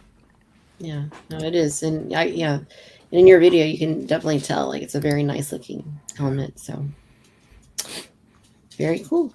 All right, so we're gonna step away from helmets. And we're going to talk about this topic here, bringing balance to the wave, okay, for the vintage collection. All right, now what does that mean exactly? Well, let me tell you. So recently, over on banthaschool.com, my friends Chris and Brett at banthaschool.com, they published this article here about, toxic stock and, things that, stick around and don't sell through, and, why does this happen? So it got me starting to think, like, what would a perfect Hasbro wave in the vintage collection be? A wave of figures. What would an ideal wave look like? Something that's going to sell through, but also meets, the needs and the demands and the interests of the fans and the collectors as well. What could serve both of those purposes? It's going to sell at retail, but it's also going to make collectors happy.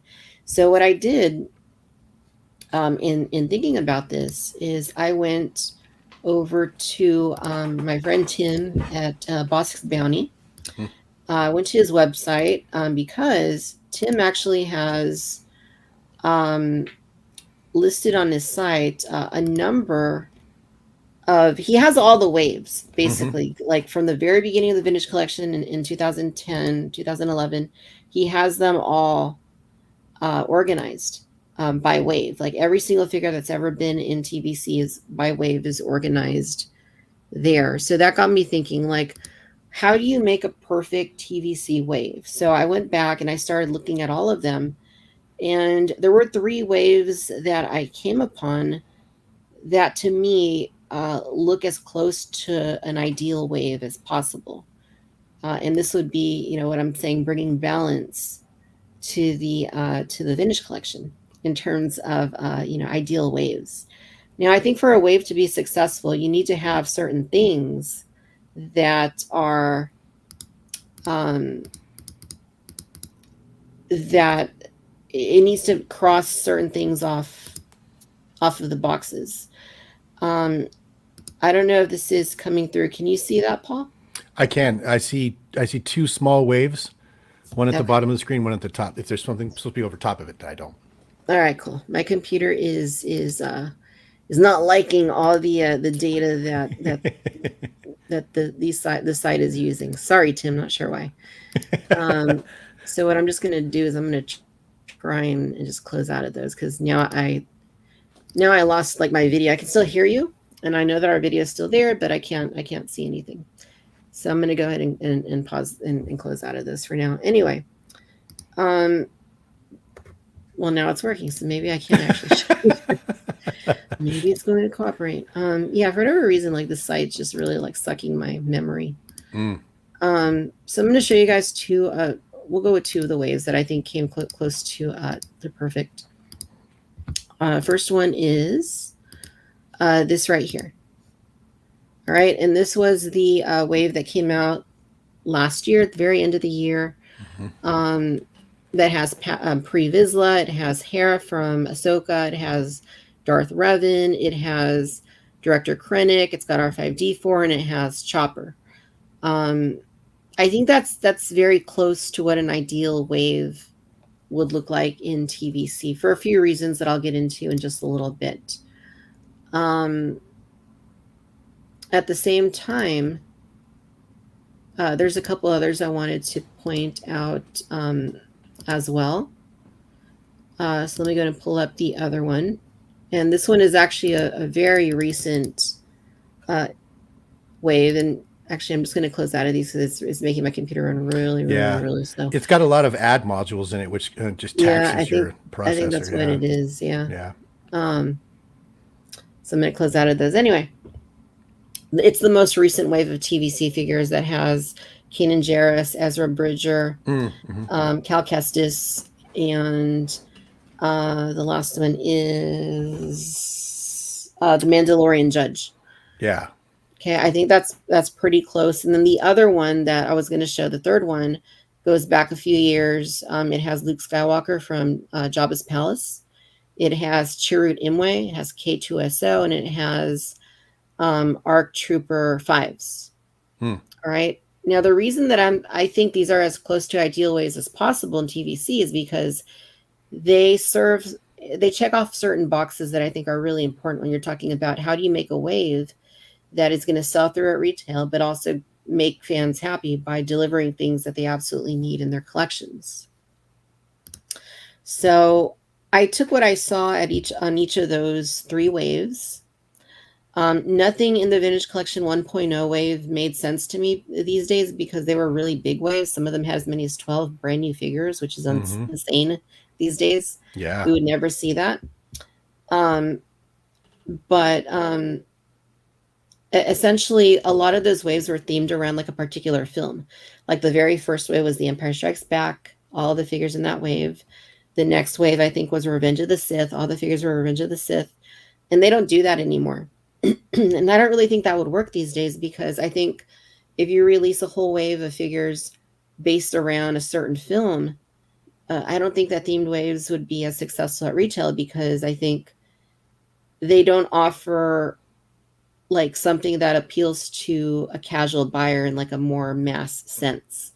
You know, like if it's all the Acolyte, let's say, or if it's all Rogue One, you're going to appeal to some collectors, some folks, but if a casual collector comes in looking for like a Han Solo or a Darth Vader or something from The Mandalorian or whatever the recent media is, they're not going to find it in a wave like that. So I think that, you know, in designing like a perfect TVC wave, they need to find certain things that are going to work. And that's a really, really, really tall order because I know that behind the scenes, you know, there's a lot of things that we don't see in terms of the decision-making process, as well as things that Lucasfilm may say, hey, we got this show coming out. We want you to have 2 figures in this way from that show. Like that kind of thing. We don't really know the details of that. And there's also budgets, right? Like the Vintage Collection doesn't get as many brand new sculpts as the Black Series does. It never really has. So there's a lot of that.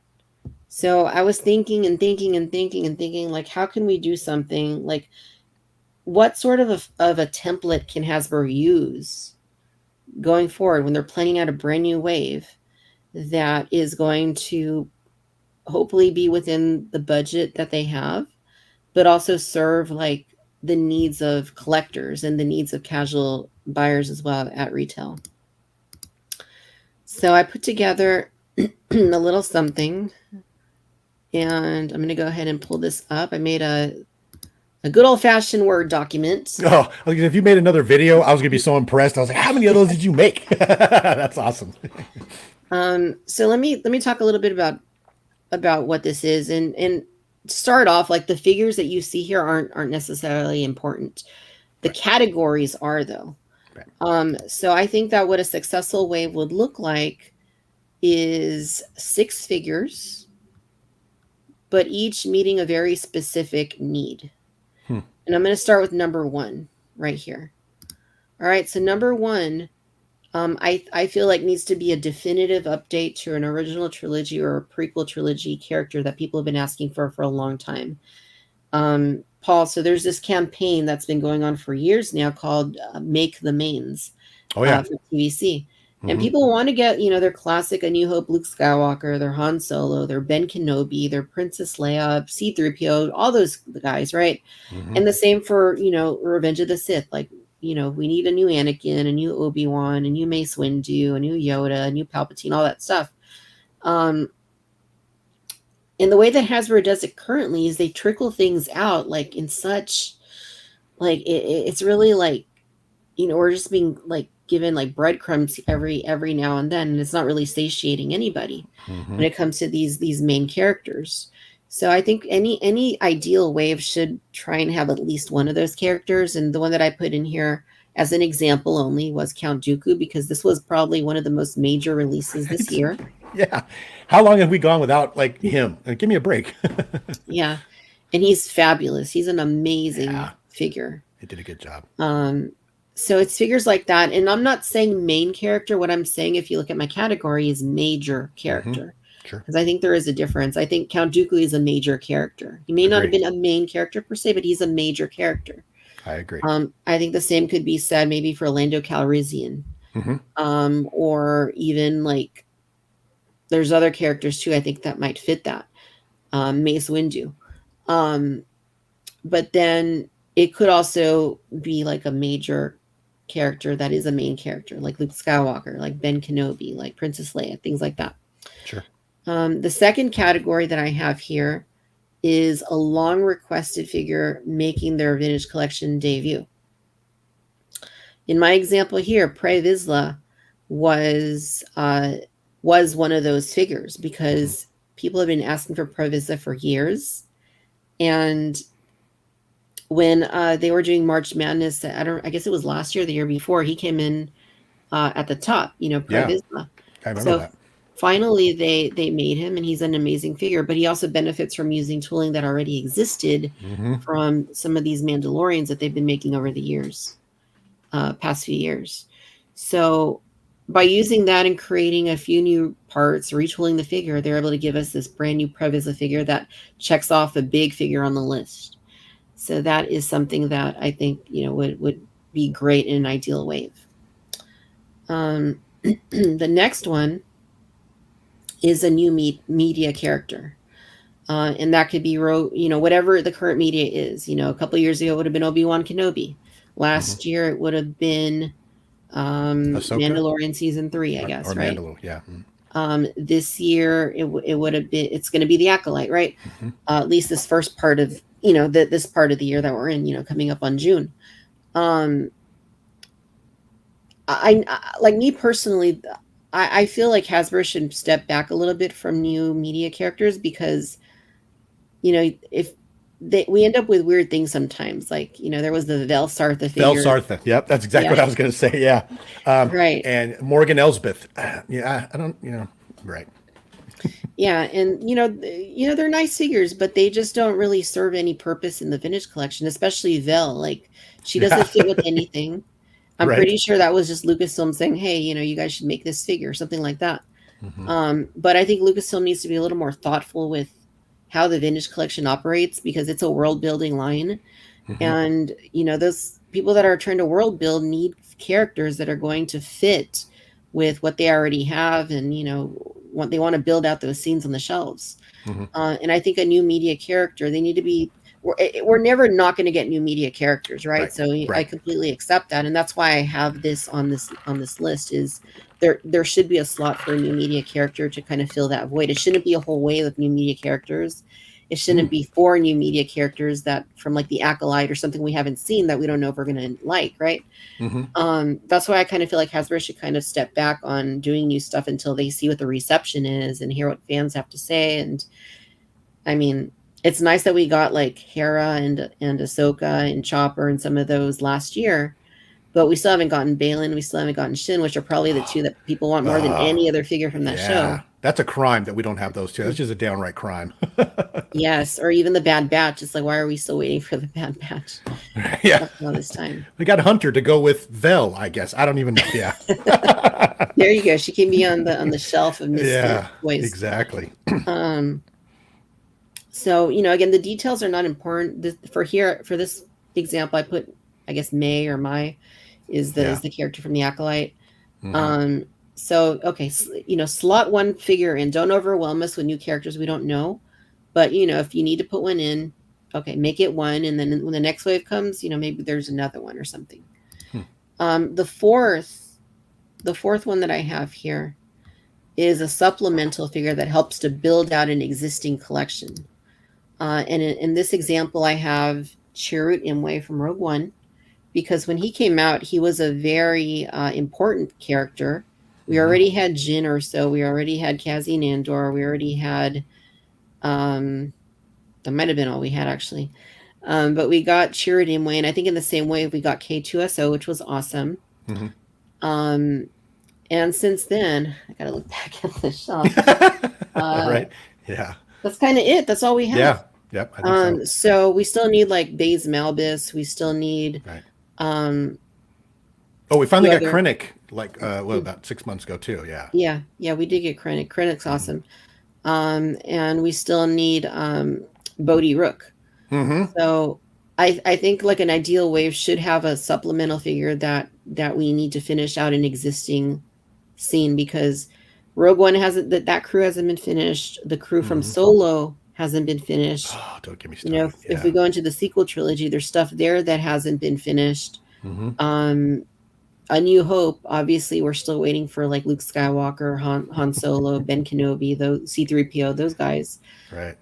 Just adding a supplemental figure that'll help cross the checklist in terms of like things that we've been needing for a really long time, I think would go a really long way. So I think part of an ideal wave would have a supplemental figure on it. Okay. I think Beta Ray Bob made a good point that I saw some of the G.I. Joe collectors making. Yeah, Vel makes a good background soldier for like G.I. Joe and stuff like that, because she doesn't look like she belongs in Star Wars. So yeah, Right. that's about the only thing she's probably, best for. And it's not a bad, but you know what I mean. Yeah. So Sure. The next one, the fifth item here is a trooper. All right. Now this is an easy one. It doesn't have to be a clone. It could be a stormtrooper. It could be a Mandalorian. Whatever's going to help keep the costs down of that wave by giving us better things in the other parts of the wave. I think a trooper, you can never go wrong with like a clone trooper or a stormtrooper that's just a repaint, right? Those are going to sell. People are going to buy those. They're really easy to do. Yeah, they're really easy to do, and they add to our collections. They don't take away like figures like Vel or Hunter, because we can't do anything with them. Like this right here, this is a figure that is easy to do, and it'll make people happy, and people will buy it because it is an army builder at the end of the day. I don't even open them, and I'll buy like 2 or 3 of them when they come out with the clones. I'm so stupid. So yeah. Nice. And then the last one that I have here on the list is a repack or an alternate card. Yeah. Of a popular request. The example that I have here is R5D4, because that's really just a repaint of the R5D4 from the Vintage Collection 1.0 on a new card, on a Mandalorian card.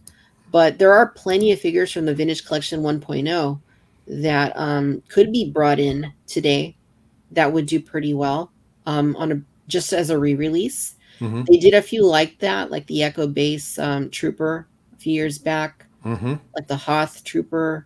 Yep. There's a few that they've snuck in here and there from the Vintage Collection 1.0 that have been pretty well received for the most part. I agree. Even like what was the one that they did about a year ago? The Republic Commando, was it? Yeah, from the old school media. Yeah. Yeah, from and Shea Old Vizsla, like those were hard to get during the Vintage Collection's first run. So those are really good ones to bring back. Until they did that repack, Shea Vizsla, I was watching the action figure grader, was upwards of like $300 or $400, maybe more at times. So yeah. Yeah, that's nuts. So I think that right there, that last slot, that 6th slot, could easily be that, or it could be a popular figure on an alternate card, whether that's Darth Vader, whether that's a Boba Fett, like, it doesn't matter. Like, but that slot, could be dedicated to something like that, which again is easy money because they already have the sculpt, right? You're just bringing it back. Yep. You're resurrecting it. So like the clone, it's going to help keep the costs down of the rest of the wave. So those are my 6 things. Those are what I think would make up an ideal wave of figures, just as a set of parameters, just as kind of like a guiding tool for Hasbro to use. I think like if you stuck to this sort of format for every single wave, I think it would somewhat keep costs within check, but also satiate, new media, the original trilogy / prequel trilogy, long requested fan demands, something that helps to build out the collections we already have that aren't quite finished, more troopers, clones, Mandalorians, that kind of thing, and then a repack that is, very easy for them to do. I think those kinds of things, like, I think for me, this format, if they did this for every single wave, I think every single wave would be a banger wave. Wow. You need to put this into a PowerPoint and go make a presentation to Hasbro for a job, because they need a new marketing director for sure. I will tell you, Victoria, before this, you told me this topic was coming up, and either I'm really stupid or really brilliant. I went the exact opposite direction you did on this. Yours is well thought out, very articulate, and keeps a lot of things in mind. I just went off in a completely different direction, to be honest with you. That's wild. This is brilliant, though. Oh, okay. I have the exact opposite idea as you. One of the things that I personally, and I'm clearly in the minority here, just looking in the comments, but I don't understand, and this is no dig on what you're saying, because I think actually you're right, just so you know. I don't understand why they plop all these different characters from all over the place into one single wave. You mentioned something earlier. You mentioned casual buyers and, in stock on shelves. And once again, here's the pessimist in me. I believe that my daughter's generation, she was born in 96, is probably the last generation of kids, and she's coming up on 30 here, that's going to play with toys for the most part, per se. Most of the toys out there now, I think, are for us collectors. I'm just going to say that. There's some, like maybe the Fortnite figures and stuff like that, but for the most part, especially Star Wars figures in this scale, no, there's no one, no 6-year-old kids walking in going, Mom, let me have Vel Sartha or something like that. You know what I mean? So I'm not even worried about them. To be honest with you, I think it's a very small percentage. Most of the stuff that I think that's getting bought up at the Targets and Walmarts around here, I know I've actually watched it happen. It's guys my age that come in and just rake the whole wave into a box and go, you know what I mean? So I don't think those casual collectors or the casual buyers are really out there. I'm probably wrong, Victoria. You're much more steeped in this lore than I am. I follow all those guys that you mentioned, Tim and Bantha Skull and all those guys, but I'm just not as steeped. I think each wave should be 4 to 6 figures, and they should rotate between this wave of figures is all going to come from stuff that we need from Star Wars and Empire Strikes Back. The next wave, this wave comes from everything in this new show after it's come out. You and I do agree on that, because the fact we don't have Balin Skull and Shin Hati is a crime. And put all figures from that, and the main ones too, the good ones, because you can't do everybody. And then this wave comes from the sequel trilogy. This wave comes from, maybe not the sequel trilogy, that's a bad example. This wave comes from, and do all stuff that's all related, so we don't end up with this problem that we have right now. Hunter goes with nobody. Vel Sartha goes with nobody. For the longest time, we had 2 characters from Rogue One. We just got Krennic, but you still can't fill out a scene or anything like that. And then that way, if you rotate around, I think us collectors, I didn't used to, but now I do. I think we're going to buy them all anyway. This wave should be figures from 1.0 that everybody is screaming and yelling they want updates to, and we like, but we've like the R5D for, and stick to themes. That's what I thought they should do. Obviously, I didn't put as much thought into it as you did, to be perfectly frank, but I've never liked, like the very first wave I bought when I got back into this had a clone trooper. It had what's her name? She just got Cara Dune, and then 2 other characters that weren't nobody who was related to anybody. You know what I mean? And I thought that didn't make any sense to me. So I would go the exact opposite direction, but just make sure you hit different eras. Don't do 4 lines in a row of stuff from the original trilogy. But when you do it, make it comprehensive. Make it so when people get that box open, they've got an instant scene, maybe missing 1 or 2 at the most of whatever media it comes from. That's what I would do. I would probably fail miserably and then have to come hire you, but who knows? Yeah, I mean, that's actually what they used to do for the longest time. Yeah. They used to do themed waves, like not just the vintage collection, to 2010 to 2012, like back in years before that, they were doing themed waves where every wave was kind of like you're saying an instant collection where you would get everything. Yeah. At the same time, back then you would get a brand new wave every 6 weeks. Each wave would have 6 figures, and they could keep the momentum going for a long time.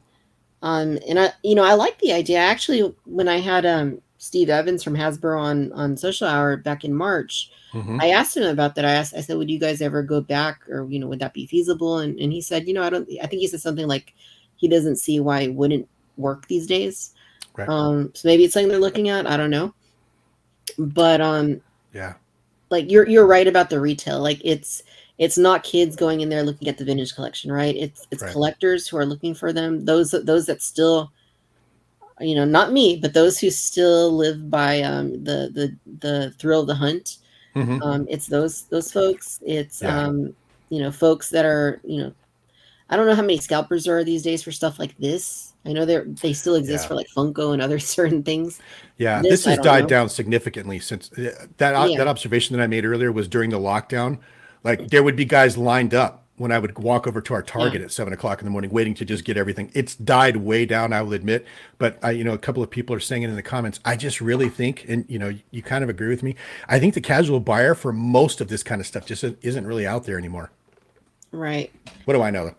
No, I mean it's true, and this is a gripe that I've had with Hasbro too recently. Is they for a while they had the vintage collection for $16.99 on the pegs, right Mm-hmm. next to the retro collection for $11.99, right next to the new Epic Oh, Heroes for $9.99. If you're yeah. an aunt or an uncle or a grandparent, you're just looking to grab something for your niece, nephew, whomever, Mm-hmm. you're going to look at those price points. We as collectors, we know the differences between those, but Right. somebody like that's going to look at prices and be like, oh, this one's $9.99. Why am I going to pay $16.99 for this other one? Like we Mm-hmm. know that how they're different. We know about articulation and photo reel and all that, but most casual folks aren't going to understand that, and they're just going to pick whatever's cheapest off the shelf. I forgot to mention that part. The very first thing I would do when they hired you and I to go in there and take over, and each of us tried our strategy, was cut down some of these lines. Because you know what I mean?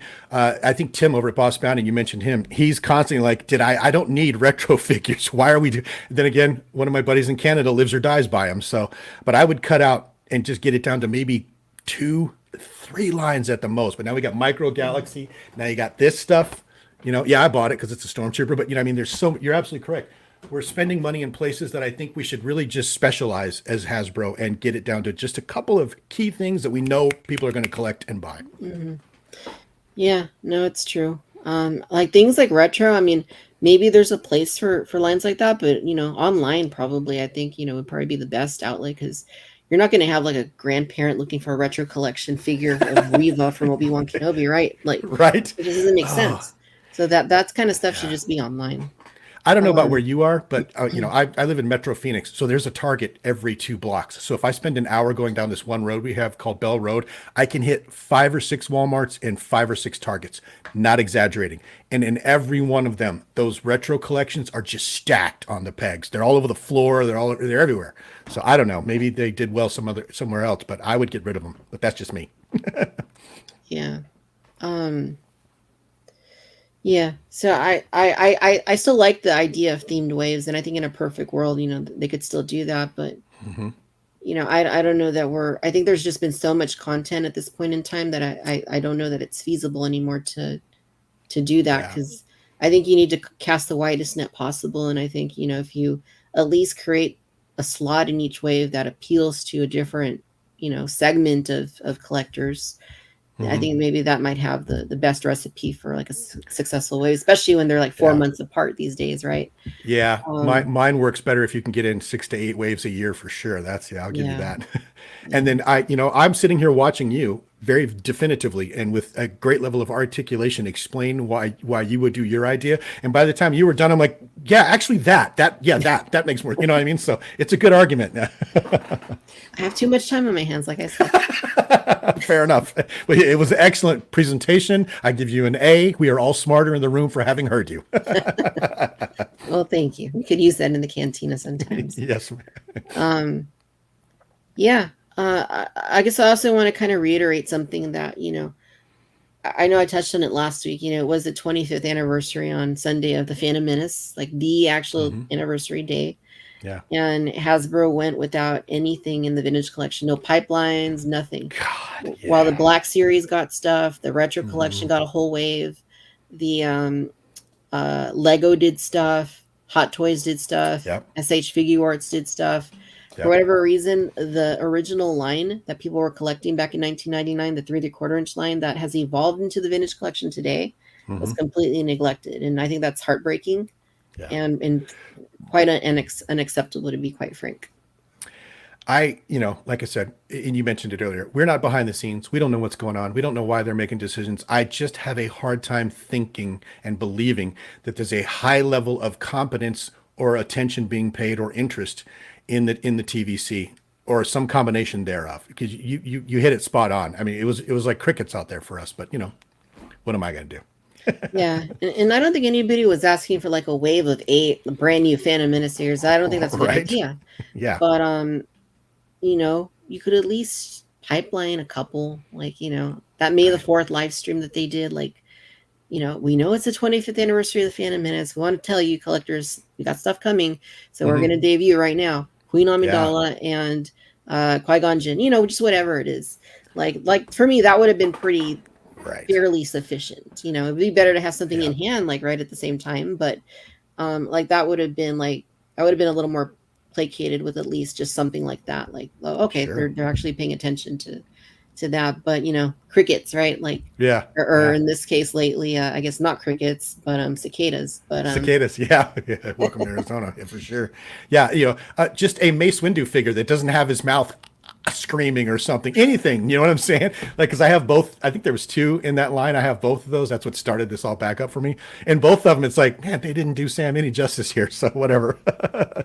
yeah, and I think what I know when it comes to like the prequels and the Phantom Menace, like retail may be a little more hesitant. Like we had that Yeah. wave with Dooku, that a great wave with Dooku and the Clone Trooper, and who else was in that wave? It was Andor repaint Yeah. and someone else, I forget who. Yeah. They all mix up in my head Finn. eventually. Finn. Yeah. Finn. Yeah.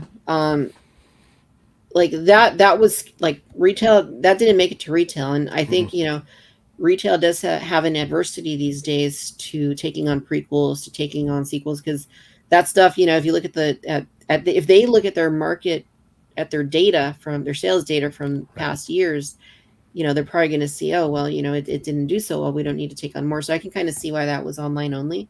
But at the same time, I think any market data that only looks like 10 years ago, 20 years ago, doesn't take into consideration the level of pent up demand that has arisen for the prequels, the newfound love that, people that were kids buying these, seeing these films back in the theater, when they were little, now they're adults that's spending money. I was gonna say they got money now. Yeah. Yeah. And they want stuff like that.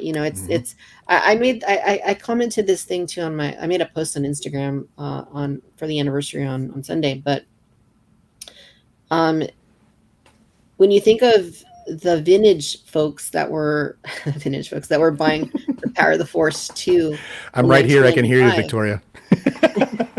Like the people that were buying the Power of the Force 2 in 1995 that had bought the vintage stuff are now, it's now the prequel kids.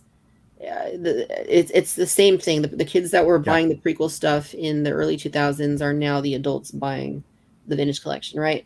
So they're not considering that and the demand for prequel stuff. So I think any market data that goes back 10 years, 20 years isn't going to consider any of that, and I think that's something they need to at least try and try a little bit more, in a little more of a profound way than just kind of ignoring it completely, because it's just I think they're missing the mark. You're right. Yeah, they're missing the mark. They're missing a major anniversary. They're missing out on people that grew up with the Clone Wars or Rebels or sequels or whatever it is, the Mandalorian, like that's like their Star Wars, because that's when they came into it. And later, maybe they'll be collecting, maybe they won't, who knows.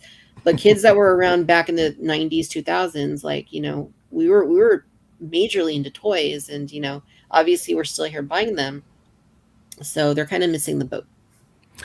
Either that, or they could just fire their research marketing team, and I'm not making this up, and just pay closer attention to what you guys do, like you and Tim and Bantha Skull and a couple of those, when you do all your March Madness, and the guys over at the TVC, just get you guys together in a room and have you make your cases and explain, and then make decisions based off of that. Because from what I've seen, you guys you have your finger on the pulse of what everybody wants or needs a little bit more than the guys that show up on those videos in Hasbro. I literally think that's the way they should go. But once again, I'm gonna go apply for a job. Take over. Yeah. I mean, would be interesting. I wouldn't say no to that. But Yeah, fly you guys out once every 3 or 4 months, or have you drive whatever, most of you are close with, probably in LA, get Tim on the screen since he's in the UK, and just have like a 4-hour explain to us why and what we should do session, and then have them, try to do as much of that as possible. They'd probably do it just as good, if not better. And I'm not trying to butter anybody up here because I don't have a horse in the race. I buy every case when they come out anyway because I'm just that guy. So it would be much better. Yeah, definitely. But yeah, that's kind of what I had to say on that. Thank you, Chris at Bantha Skull, for making me go on that whole down that rabbit hole of trying to figure this stuff out, trying to solve the mysteries of the world. Yes. The really important stuff, right? Like an ideal wave of action figures and toys. It's very well done. You put a lot of thought into it. I'm legit. I'm not making fun of you. I'm impressed. It's wow. Good for you, girl. Oh, thanks. I love this stuff, right? Otherwise Yeah. I wouldn't be here talking about it after all this time. Yep. But yeah, that's basically what I had to say on that. So I'll probably do an Instagram post about this on Monday or something and just kind of throw it back out there. Yeah, I'm not expecting anything to come of any of this. It's just me saying. No, right. it. Yeah. Right. It's what did Tears for Fears say? It's just that therapeutic shout. We're just screaming into the wind, hoping someone hears. But for the most part, what can you that I expect? wouldn't know anything about, but I'll take your word for it. Okay, that's what that shout it all out a song is all about. It's like Okay. I know. I do know this song, but I'm old. I don't think I've ever paid attention to like what it's saying. Yeah, it's based Like, on the drums yeah. sound cool, but like, Right. Okay. Fair enough. Yeah. Every now and then I'll say something that really ages myself, and I'm like, oh, be quiet, Paul. cool. Well, that ties up that segment, and wow, time has really flown tonight. Like, I'm Good. surprised. It's been almost 2 hours. Like, wow. So I didn't make you miserable for 2 hours, and it dragged on. I'm glad to hear that. So.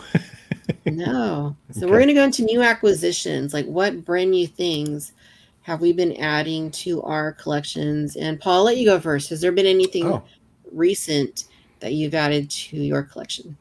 Yeah. As a matter of fact, at the turn of the year, I had a company that I had bought a helmet from get a hold of me, and I was very flattered. It's the first time this has ever happened to me. They're like, Paul, we want to give you a huge discount on a helmet if you, and now when I say huge, I was like, wow, okay, if you'll do a video on it for us. So everything that I've gotten since the beginning of the year, I've done a video on because it's been all helmets, but it was rapid fire for a little while, and that was the Imperial Super Commando helmet, which you can just barely see up here. That came up from a company called Imperial Essentials. They're on Etsy and they have a website. And that one was really cool. It's 3D printed. The plans come from Galactic Armory, and then Empire Essentials builds the helmet, paints them, and sells them under a licensing agreement with him. So I got that. We talked about the 187th helmet. I got into Boba Fett prototype. I already told you about that because I just don't have any ability to say no. But what I really wanted to point out, and I showed it to you earlier, I'm such a hypocrite because I told you they really need to stop going off in 100 different directions with smaller sized action figures. But I kind of like these, Victoria. I don't even know what they're called. My wife picked this up for me because she knows I like stormtroopers, and she can actually tell what a stormtrooper is.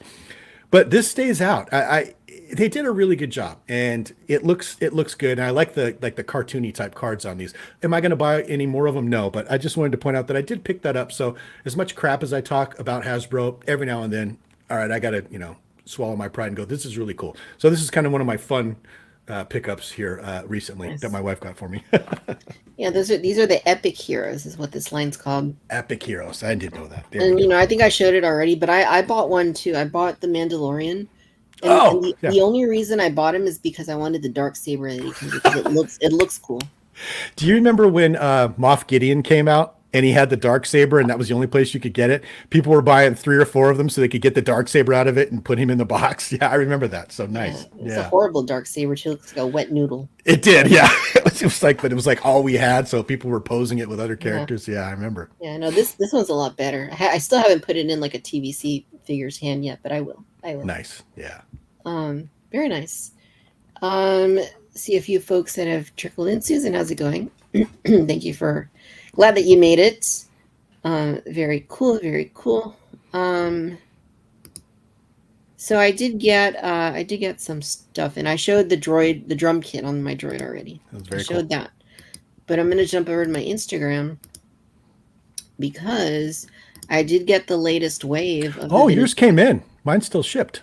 Okay. Yeah. Mine's So not you'll due here probably till have yours Sunday. soon. If you live in, you said you live in Phoenix area. Yeah, it's supposed to be here Sunday, is what UPS is saying. Yours is already there, though. Damn, girl. Nice. Yeah. Yeah. So I live in San Diego, so Uh-huh. they come from like north of LA area, right? So Right. they're yeah, so that makes sense. They're coming and they're making their way eastward. Right. But yeah, so I was surprised that this came in because I didn't even know it was already coming out. Oh, But yeah, so it's a heck of a wave though. Like this is, these are really really cool figures, and I'm showing them here in the picture, but I'm not gonna. I'm just gonna show them in person because I have them right here. nice. Let me. Because I have a question when you're done talking. I have a question about one of those that I'll figure out eventually, For but I want to sure. hear from you. For sure. So I'm gonna solo lay out myself. We got the Mandalorian Judge right here. And this is a repainted figure. It's a little bit inaccurate because if you look at the picture, he's got 2 holsters on his pants. Oh, yeah. But the figure doesn't have any holsters. So, but if you put that aside, like, and I know this isn't ideal because of the glare, but I like the colors. I like how colorful this guy looks. Mm-hmm. I do. And then you have the teal name pill and background behind the figure. Yeah.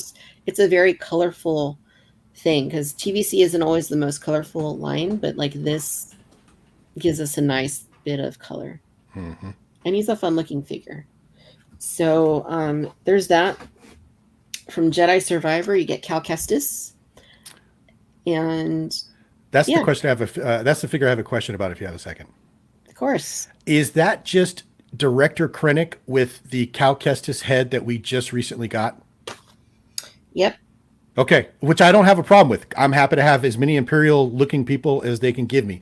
But other than obviously the rank plaque's a little different. That's Director Krennic with the Cal Kestis head from the previous wave, right? Yeah, it's the it's the like the Captain I was gonna say Captain Nito. No, the Admiral Piat figure basically that's been repainted a bunch of times.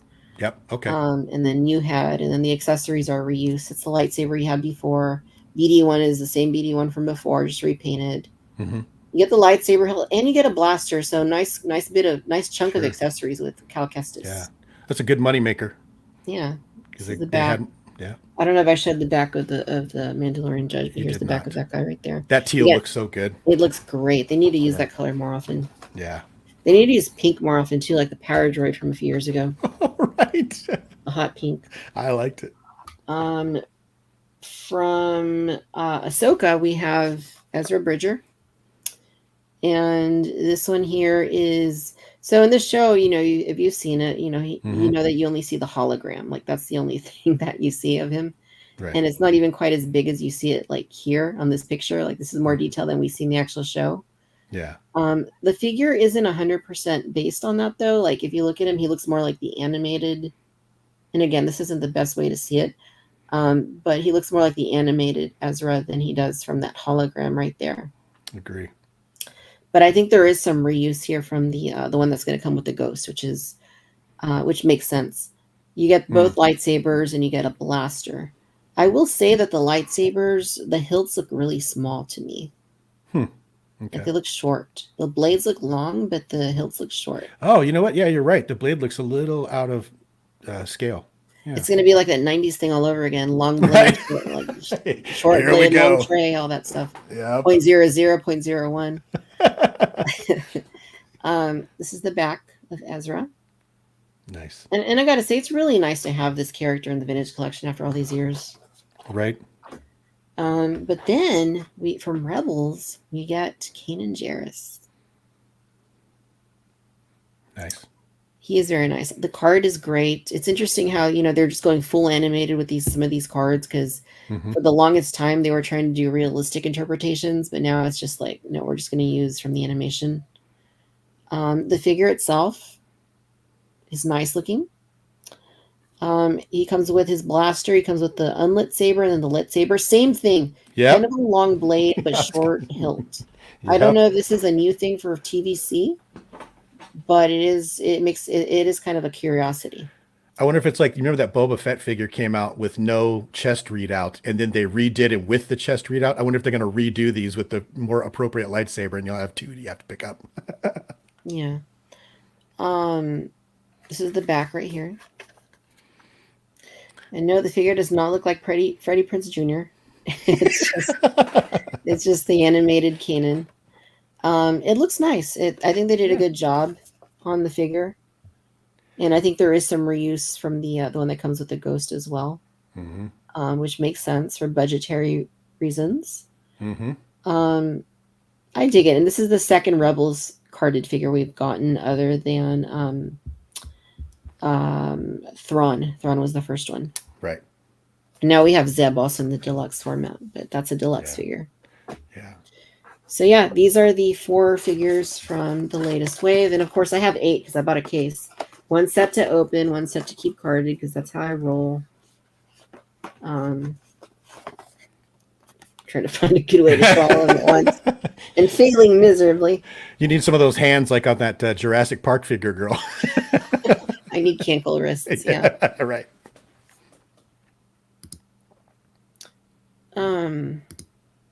I don't think there are any reviews of these yet on YouTube. This is the first time anybody has seen them on YouTube. Oh, good for you. Yeah, I mean, I could do like a review, like a proper review. I'm probably not going to do that because I don't really do those anymore.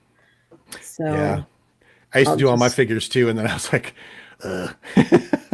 we'll let somebody else have the views. Yeah, because it's usually Tim. Let's just be honest. I mean, he gets them 4 months before everybody else. It's very rare that I get anything before Tim. Yeah, but I mean, yeah, we could do this Howler Runner base. We could do a live review. Yeah, but I don't have the best like setup really to showcase them properly. Would be the only thing, but yeah, that is a good idea. And hello, middle-aged man collecting Star Wars. How's it going, Jason? Kiwi man, I like him. Yeah, he's great. He was on the show last year. It's been a while, I think. Oh, okay. All right, and I always want to ask, what are you guys' new acquisitions? So I see people are already telling me. William says, expecting the Razor Crest this weekend. Wow. Will be my first HasLab. Not even sure I'm going to put it. Like you said earlier, get it first and worry about space later. That's my philosophy. Guilty. So guilty. Yeah. Yes. Me too. And the cool thing, the way that I have the Razor Crest on my shelf is, I have it with one of the engines off, so that it fits more on the shelves that I have. You can actually display it with them on or off. Nice. So you can't even see it because it's like against the wall. And the Ghost is going to be that way too, which is really nice. Did you get that? Yes. Oh yeah. Yeah, I did too, and I'm going to take the figures out of it and tape it back up and sell the Ghost because I don't have any space and I don't collect the ships. I just wanted the figures inside. I'm such a dork. Gotta do what you gotta do. Yeah, absolutely. Yeah, that's the only annoying thing is the figures, like, because I'm a carded collector, but also a loose collector. Like everything I need to have 2 of, so I can open a set, right? Right. That like usually what I do with these is I go to eBay later and then I'll just buy like a set of figures and open those. But we'll see. It's never cheap to do that because they're HasLab figures. Yeah, they're not cheap. I ordered that. I think it's the X-wing or the X-wing like plane that they just came out with because I wanted the Lieutenant Callahan figure inside. Yeah, totally. Pico V1 says I got the Power of the Force Wicket coin today. Nice. Oh, nice. The old school stuff. I love it. 22. I'm just going to say 22 because I didn't know what that particular character is. Took advantage of the Hasbro outlet sale. What'd you get? What'd you get from the Hasbro outlet sale? Jason says recently picked up the. Philumpa I'm not even gonna. I don't know. I don't even know how to. I'll let you say that, Paul. Yeah, I think that's Philumpa set. I think. I have no idea what that means. It's the pack animal that's pulling the ammo wagon in the Phantom Menace underneath the dome. I think. Oh. I think. Yeah. So. Okay, you guys stumped me on that one because I was like, huh? Yeah, I think that's the pack animal. Yeah, easy. I mean, a very Star Warsy word, right? Easy to pronounce. Sure. Yeah. And the Disney TC-14. Very nice. Cool. July through November got the TVC Zeb, which is great. Big Bad Toy Store has that in stock, and they are, selling that. Yeah, that one's sure to sell out. Tuscan 4-pack and Imperial 4-pack for less than $70. Nice. Wow. Nice. I need to see if they have anything new on the outlet, like that they've marked down since I last looked at it. Mhm. Power Runner Base finally got the N1 this weekend, along with TC14 and Zeb. Very nice. Nice. Very cool. I did not get the N1. I let that one go. It was hard. You could still get it, and I think know. prices are a little better now than they were before. Right. It's nice. Yeah. I don't Just even. the less space in the Razor Crest. Right. Yeah, exactly. Yeah, I'm completely out. I'm rotating stuff around to display things now. I have as many helmets in storage as I do displayed in the room. And what you see behind me is not even all of them. There's a bunch here and a couple over here too. So Nice. Susan says, got the Hot Toys Republic Commando and Mando Obi-Wan. Wow. Congrats on that, Susan. That Yeah. is awesome. that Republic Commando looks good. I tell you, yeah. Yeah. Susan, you win. That was Yes. the coolest thing of all. You win on both of those. She wins the podcast today. Jason asking, is anybody going to Celebration Japan? I got tickets. Very Oh, cool. That's a nice. shorter flight for you than it is Yeah. for us. He can almost take a bus. Just kidding. I know there's water. Yeah. I wish. I love being there. But it's just that for me it's at a weird time because I'm a teacher and like it's happening in late April or something, and that's like testing season, and that's like just a hard time for me to like step away and go. So I mean, I'd love to. I wish I was, but I'll definitely be back because I love being in Japan. Pico Obi-Wan, you influenced me to get Zeb and Django are shipping tomorrow from Big Bad. Very cool. We are the worst. We're the opposite of a support group. We're all talking each other into getting more stuff, I know. We absolutely Right. are doing that. It's like this. Do it. Yeah, exactly right. Yeah.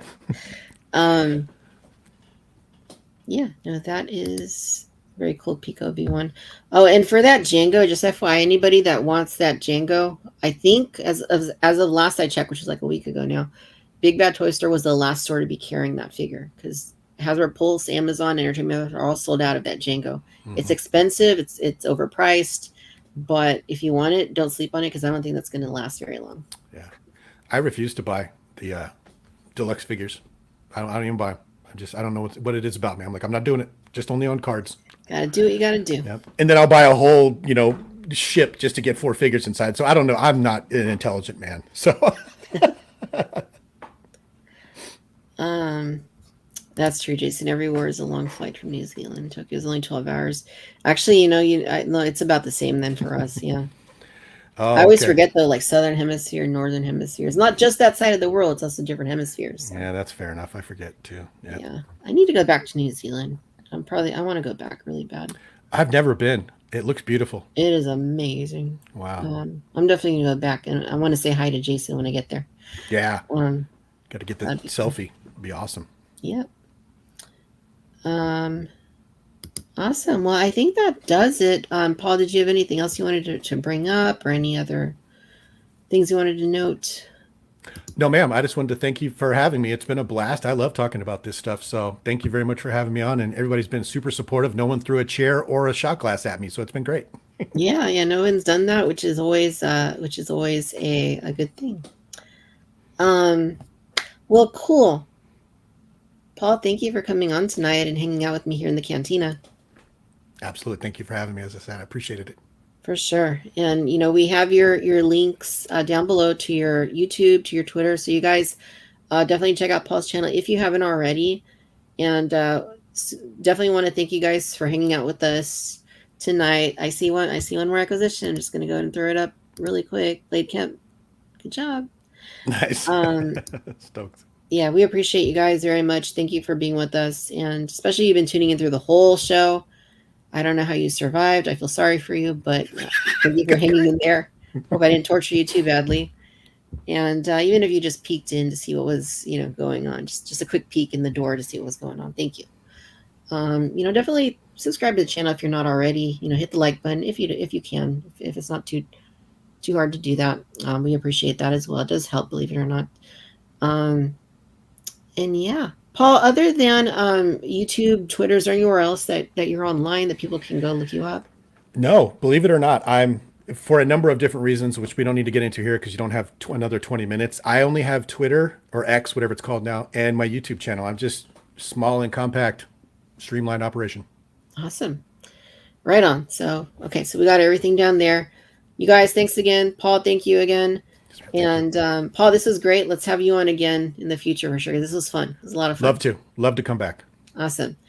And you guys, no matter where you're tuning in from out in the galaxy, thank you for hanging out with us this Memorial Day weekend here in the Cantina Social Hour.